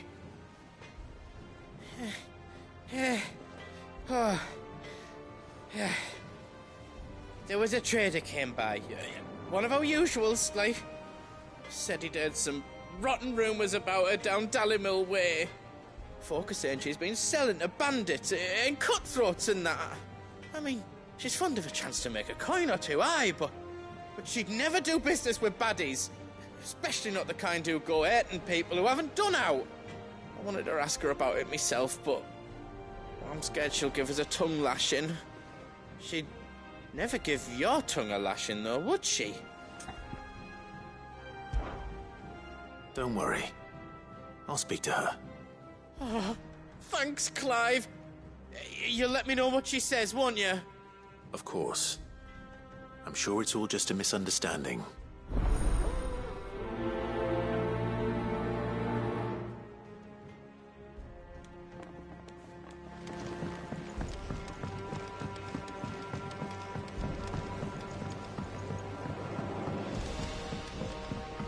I heard the Emperor was impaled on his...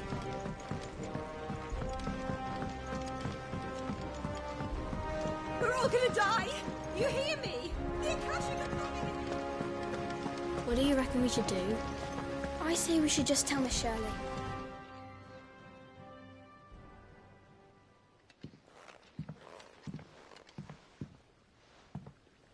Sid! Hard at your studies, I see. And what is that? It's not a set of scales, is it? No. Of course it isn't. Well, not anymore, it's not. Oh! And just how long hasn't it been one? We're sorry. But we didn't break them. We dismembered them. Just like Miss Mididol showed us. Miss Mididol? And why would she have you dismembering her creations? Because that's the only way to become a ninja-neer.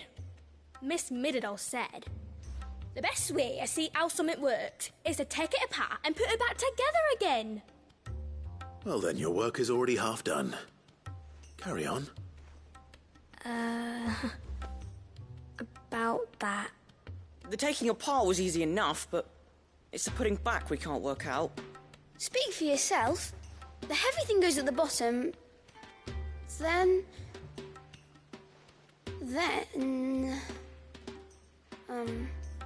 You three need to learn to take responsibility for your actions.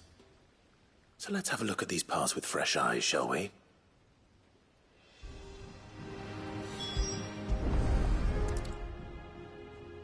All right. Everything here was once part of Miss Mididol's scales. Every piece has its own role to play, and each is just as important as the others. If even one of them is missing, the scales won't work. So let's think about what those roles might be. You already know one of the pieces. The body. Its role is to support everything else. But what of the others?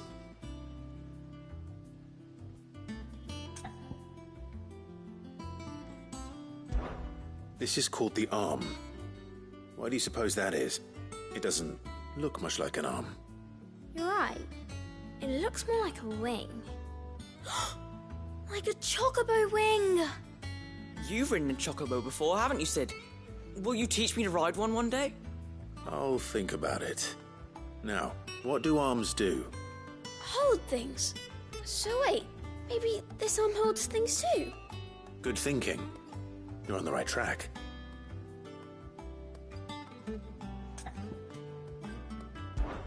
These round parts are called the pans. You all know what a pan is, don't you? I do.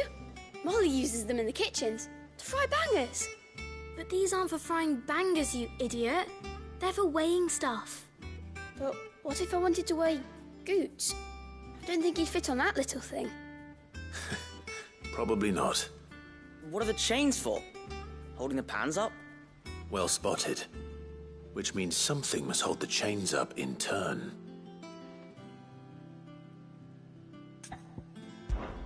This tiny piece is what's called a cogwheel, or gear. Have you ever seen one before? I have. Miss Mididol's dungeon is full of them. Most are on the floor. She puts them in all her inventions. They spin round and round and round and round and... That's right. They're very useful when you want to make things move.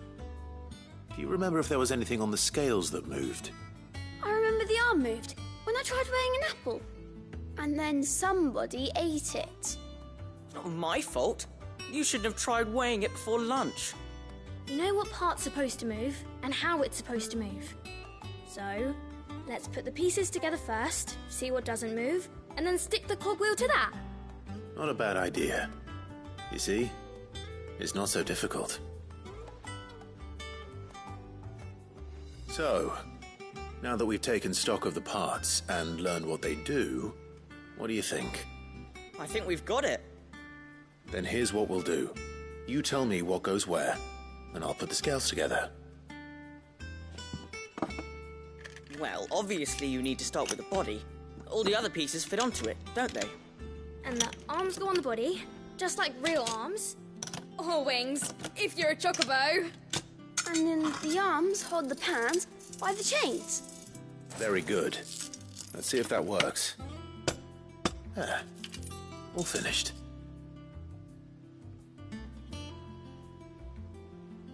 Yes! We did it! Well, with Sid's help. Oh, I just put the pieces together. It was you three engineers who showed me how. That's right. We're Miss Mididol's hairs. Her hairs? Yeah, hairs for the future. She's showing us her secrets now, so we can help out the hideaway when we're older.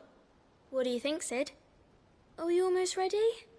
With a little more help from Miss Mididol and Miss Shirley, I'd say it won't be long at all.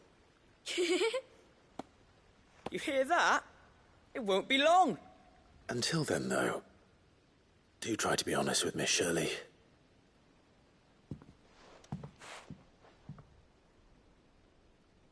Hey, look! We never used the cogwheel. You don't think Sid forgot about it, do you?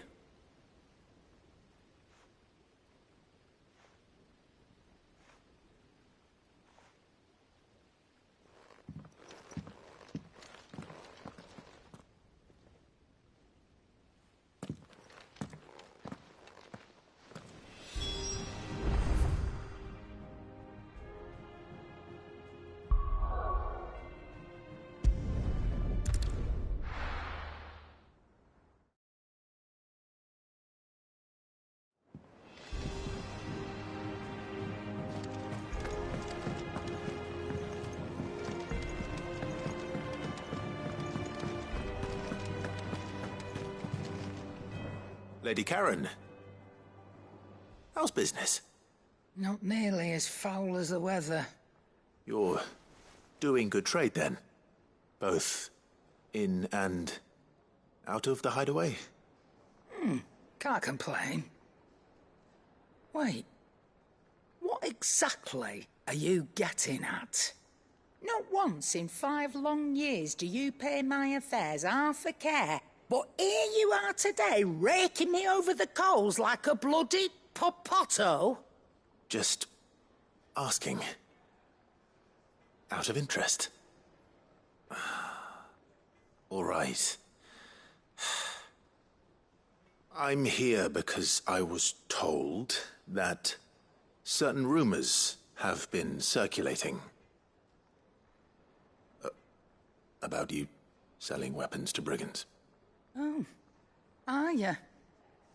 And who was it who knows me so well as to tell tales of my evil exploits? I didn't exactly hear firsthand. All I know is that someone in Dalimil has been spreading word to that effect. And what? You believe it? You think I'm profiting off the blood of innocents, do you? Look, I've done things I'm not proud of. Might be there were a time when I turned a blind eye to the wretchedness of the world so I could line my pocket. But that woman is no more. And you'd know that if you'd ever paid the slightest bit of notice. You're right, Lady Karen. I apologize. It was wrong of me to doubt you. No, it was. Now, I reckon you've got better things to do than pointing your do-gooding finger at a poor old woman. Of course. Good day.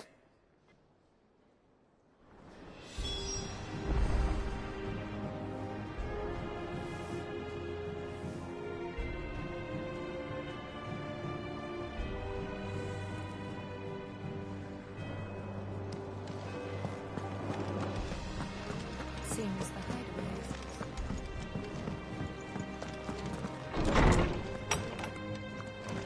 is... Is a storm coming, Sid?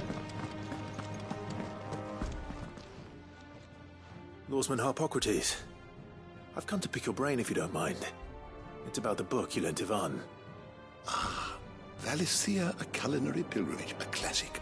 One of my favorites, in fact. The young man did a wonderful job with the Chance's stew.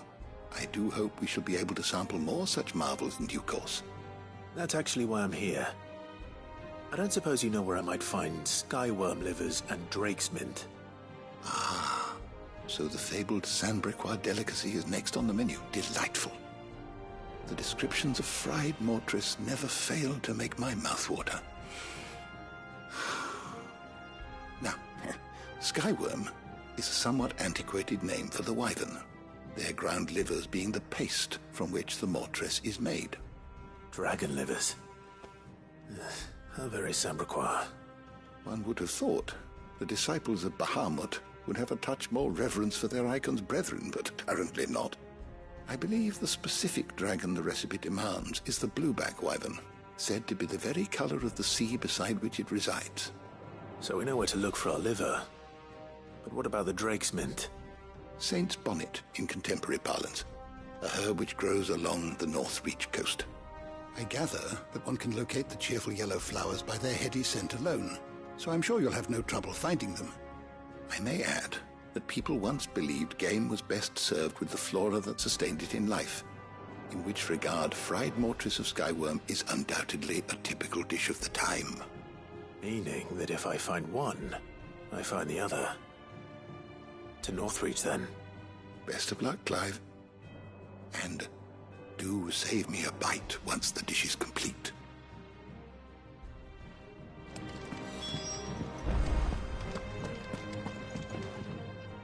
Well, did you solve the mystery?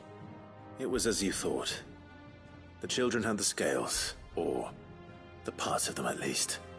They dismantled them to see how they worked. Oh, no, Mid will have my head. Thankfully she won't. This might even have been her idea.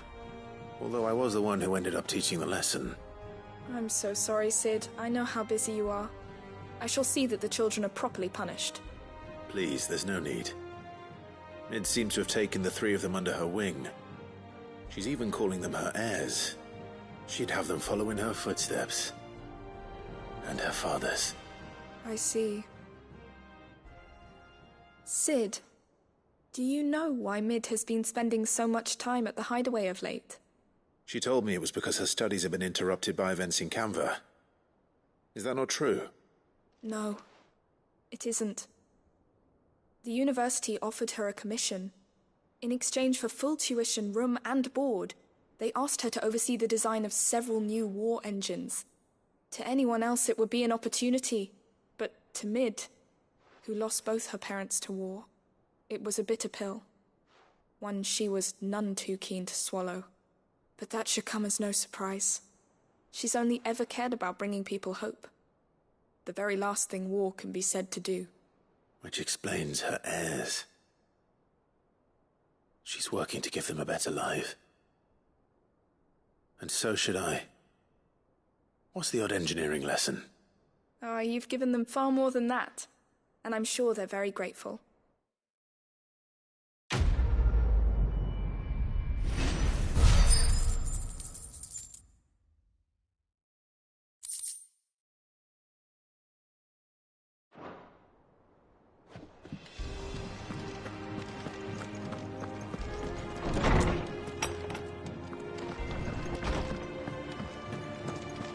Seems the hideaway is lost.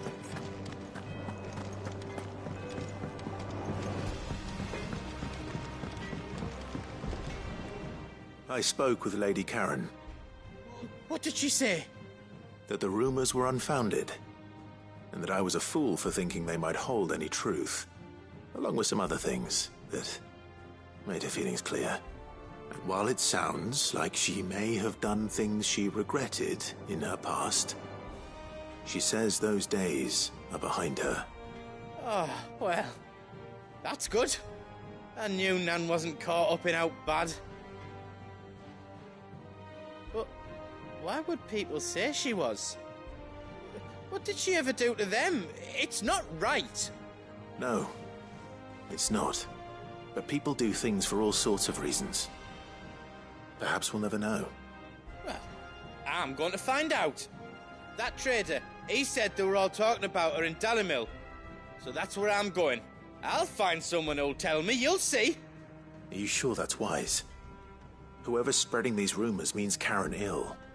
Oh, right. But that's why you'll be coming with me, isn't it, Clive? I suppose it is.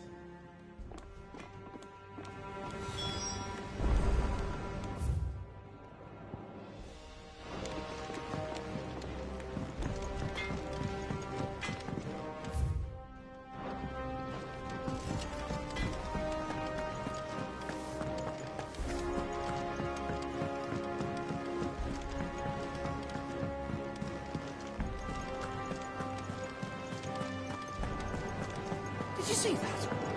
Tell me you saw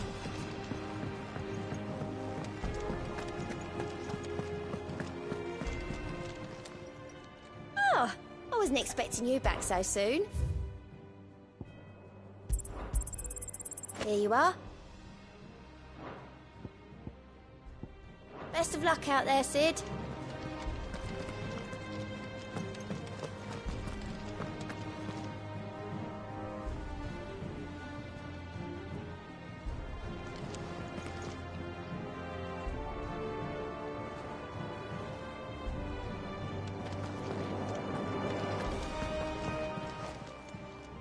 How may I help you today, Clive? Is everything we've received and everything promised? I don't have that one. You do. I gave you that one, didn't I? You've already got that one. I don't have that one. You do. I gave you that one, didn't I? I don't have that one. You do. I gave you that one, didn't I?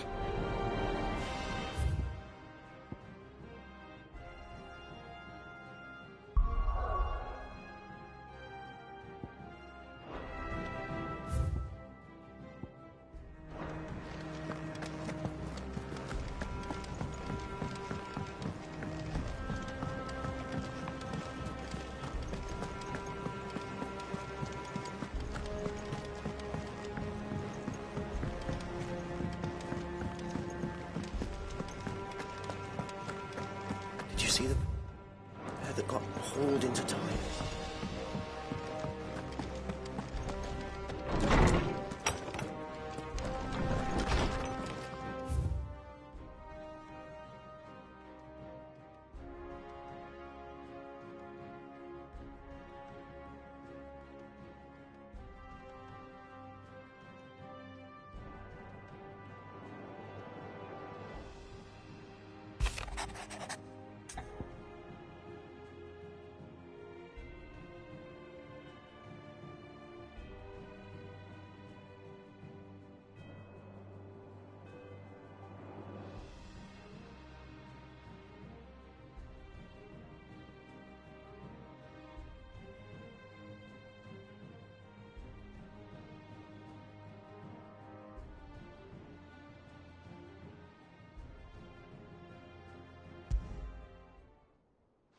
Rutherford. Wasn't that the name of my uncle's manservant? Why would he be at Martha's Rest?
It's like a dream, the four of us out walking like we used to.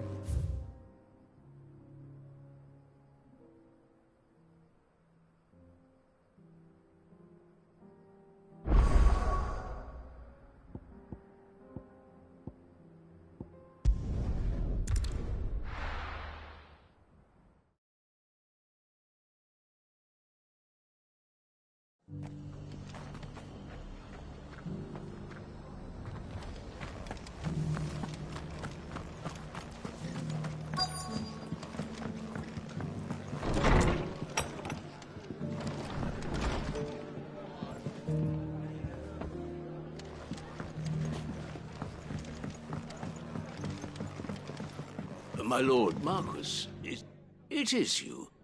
Then you received my letter. I am Sebastian Rutherford, chief steward of your lord uncle's estate. Of course. We met once before. Yes, my lord. Thank you for coming. And what was so sensitive that you couldn't put it in writing? 1,000 apologies, my lord. I did not mean to offend. I merely... It's all right. Continue. I am here at Martha's Rest, at the behest of your lord uncle, tasked with learning what I am able of the realm's current state of affairs. And what I have learned is grim. The fall of the Mother Crystals has left Storm in a state of utter disarray. The subsequent darkening of the heavens has only made things worse. Akashic attacks, once unthinkable, are now commonplace. The gears of governance have ground to a halt, and without a steady hand on the tiller, the realm threatens to drift into utter chaos. Your lord uncle, however, believes there is a way to avoid this fate, and is determined to see it set in motion. That sounds like quite the undertaking. It is. Hence my having enlisted the aid of several colleagues serving the 7 high houses. Alas, I have lost contact with 2 of those colleagues already. They are both able-bodied and trained in the sword, yet in these dark times, even that may not prove sufficient to keep a man safe on the road.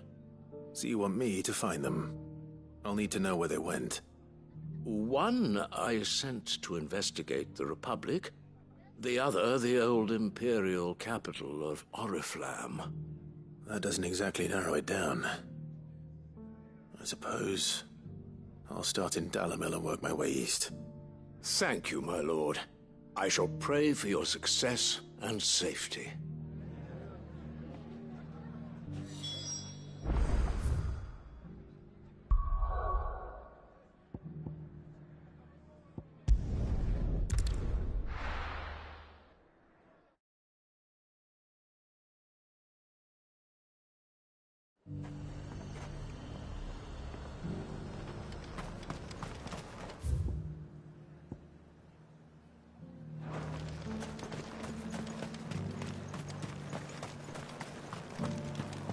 There were ghosts at the gates not days ago.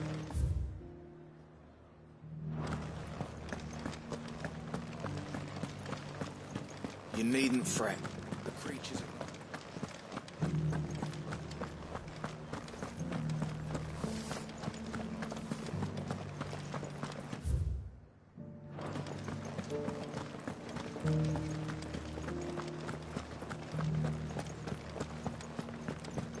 To the meadows, then. That's what the captain said.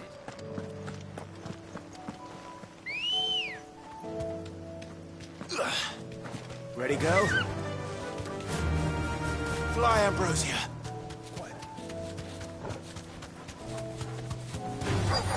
This might take a while. Socrates said I should be able to find what I'm looking for somewhere nearby. Light blue dragons and bright yellow flowers. Should be easy enough to spot.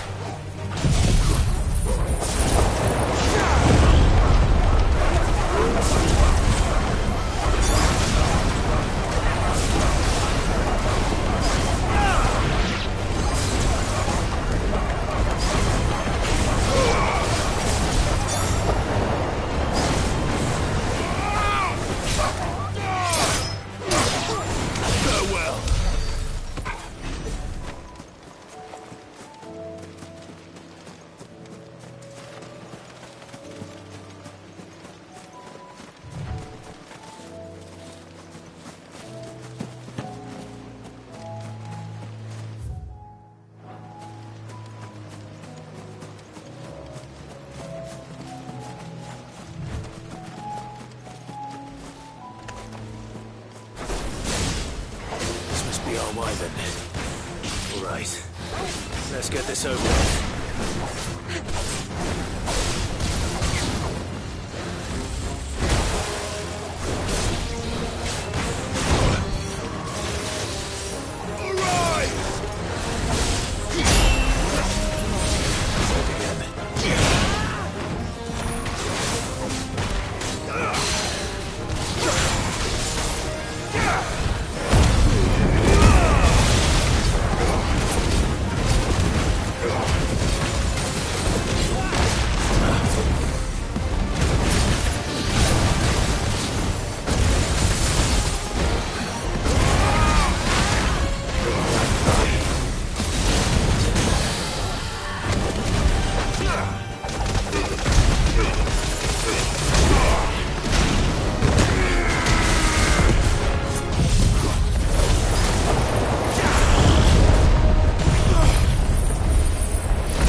Enough!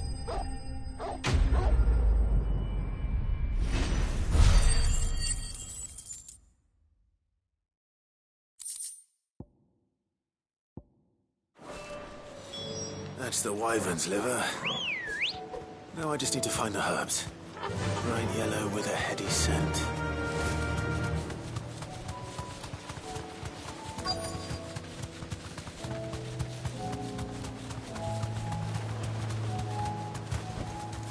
Thanks, Gal.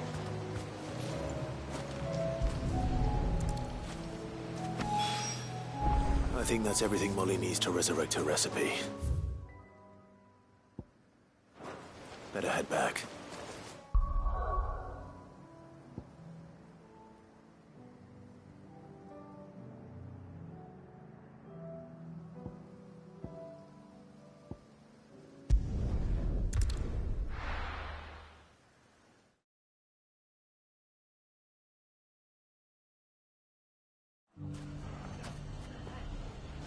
It's not going to be easy finding one man in an entire republic. Let's hope someone here's seen something. It shouldn't be too hard to find Goots. The gentleman of the town guard is scouting.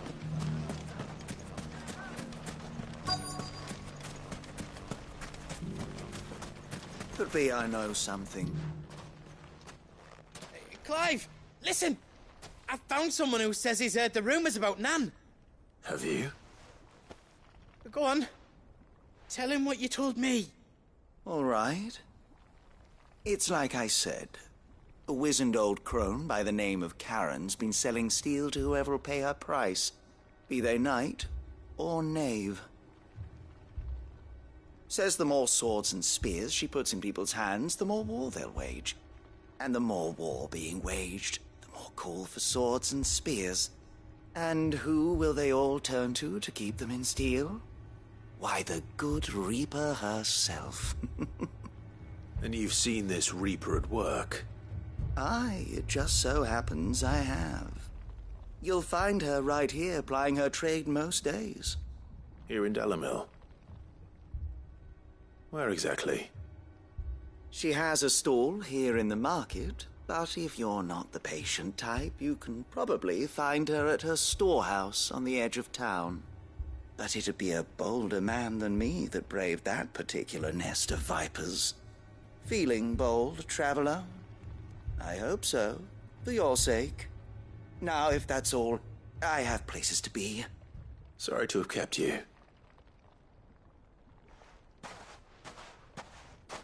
You don't think Nan's the Reaper, do you? Not unless she's discovered the secret of how to be in two places at once. Eh? What do you mean? Lady Karen hasn't left the hideaway in weeks. So who has been running this stall he spoke of? Good question. I'll go and have a look. And I'll visit this storehouse on the edge of town. All right, but Be careful, Clive. You too, Goots.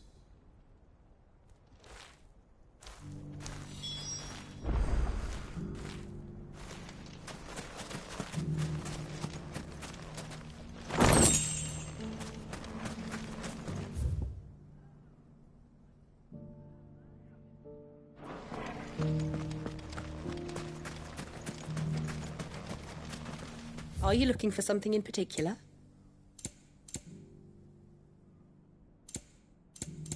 Thank you for your custom.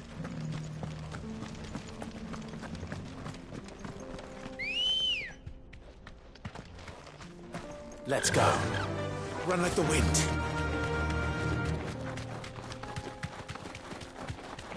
Someone's got himself in trouble.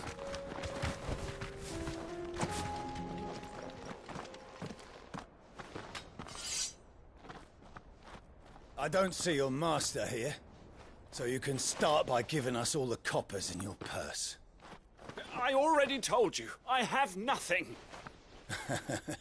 And maybe we'll take that pretty outfit and the steel you're wearing. Please! These men are trying to rob me! I'll deal with this. Thank you. You that one's master, then?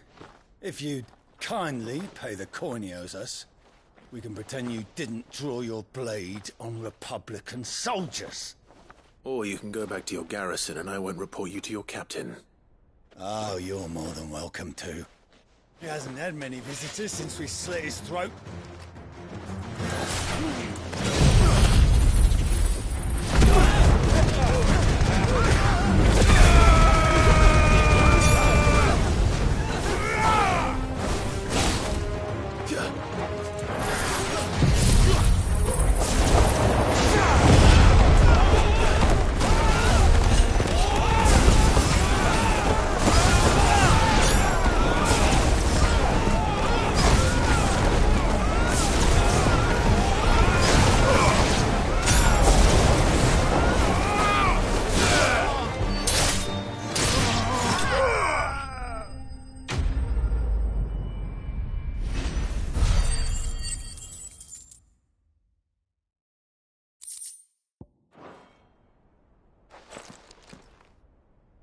I'd expect as much from Hugo's faithful, but these were men of the fist.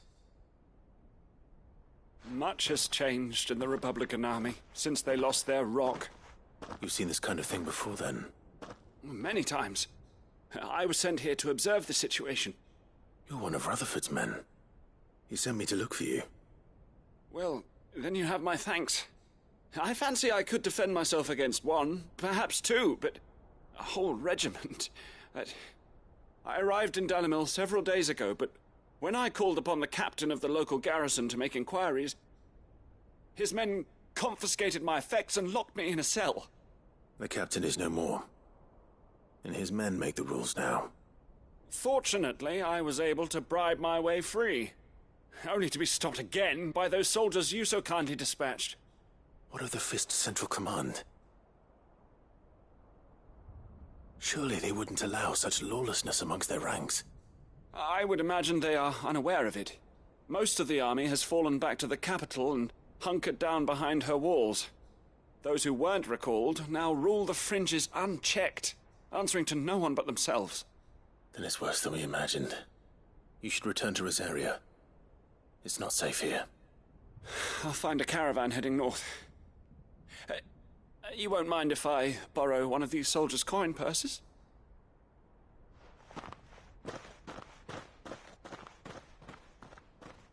Not at all. Now, to find this second associate of Rutherford's. If he was bound for Oriflamme, I'll start at Northreach and see if I can pick up his trail.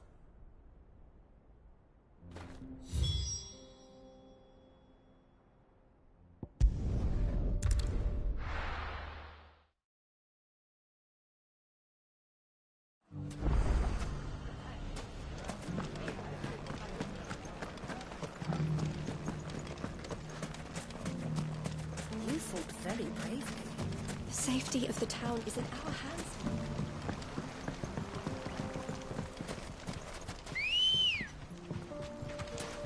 Ready, go? Faster! Time to brave the Viper's Nest.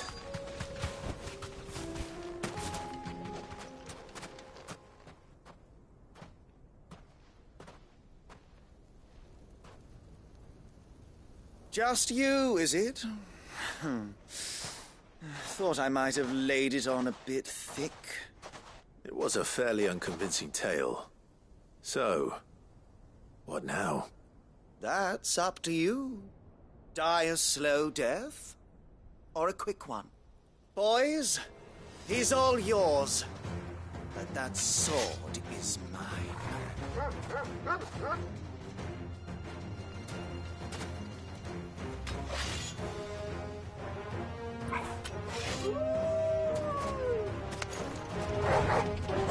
Leave now and we can pretend this didn't happen.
It's over!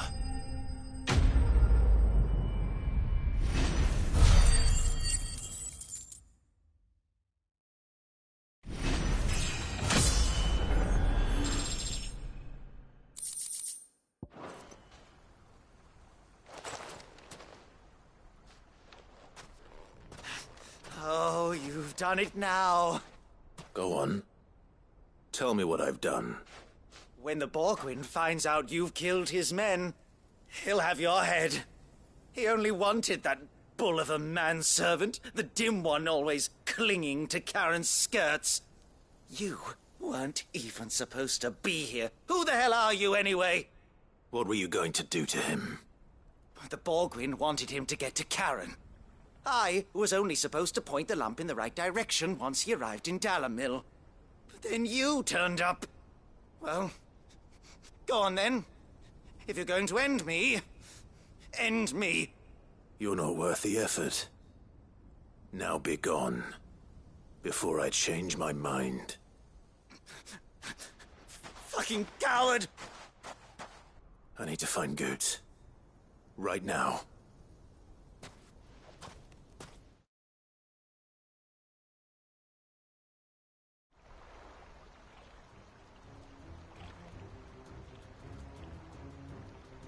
Get your filthy paws off me, you naughty painted lout!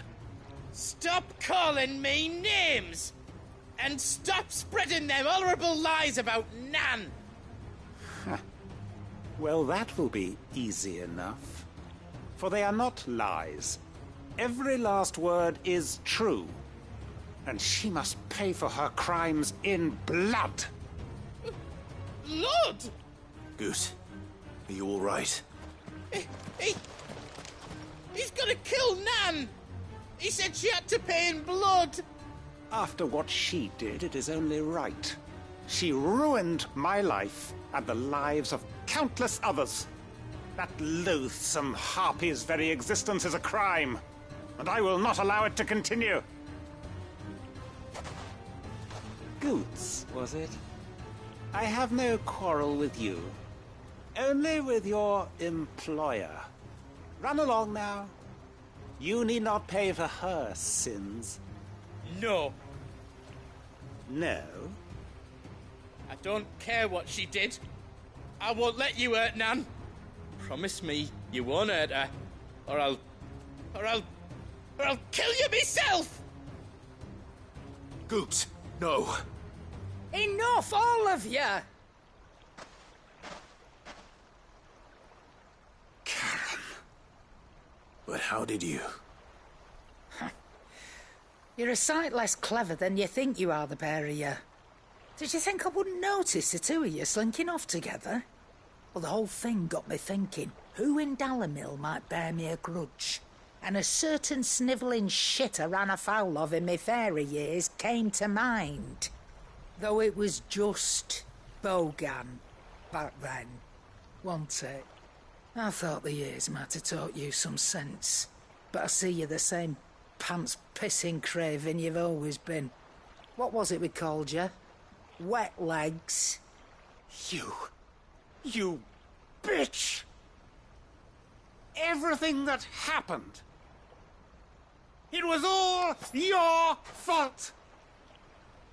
And now you'll finally pay for what you did to me!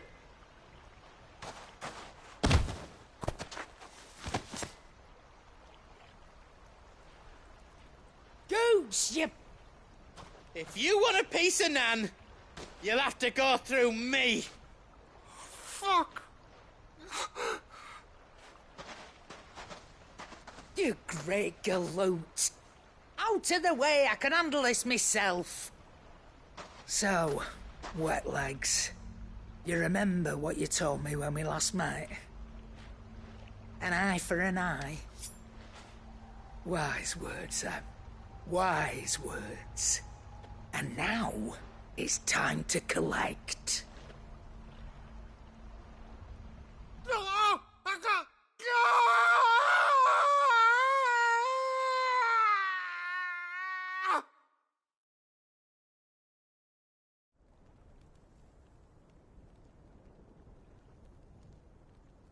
Sorry to keep you waiting. Is he... Dead? No. But I reckon he wishes he was. It isn't easy going through life one eye short of a pair. After all, I should know. You don't mean... Oh, don't tell me you didn't notice. Lost it to old Wet Legs back when we were working the same routes. Said I'd stolen from his strongbox. I'd done nothing of the sort, mind. But that didn't stop him taking his little revenge. So I took some of my own. Sorry, lost everything. His coin, his clients. Always knew he'd be back one day to claim his due. But he crossed a line dragging poor Goots into this. He didn't hurt you, did he? No, Nan. Still got all my arms, see? Legs too. But what if he comes back again? What if he does? First we take the other eye, then we work our way down. He'll learn his lesson soon enough. But something tells me the Wet Legs has learned it already. Right. Let's get you back to the hideaway. You've attracted quite enough attention already. Ta-ra, Clive. Remind me never to cross you, Karen.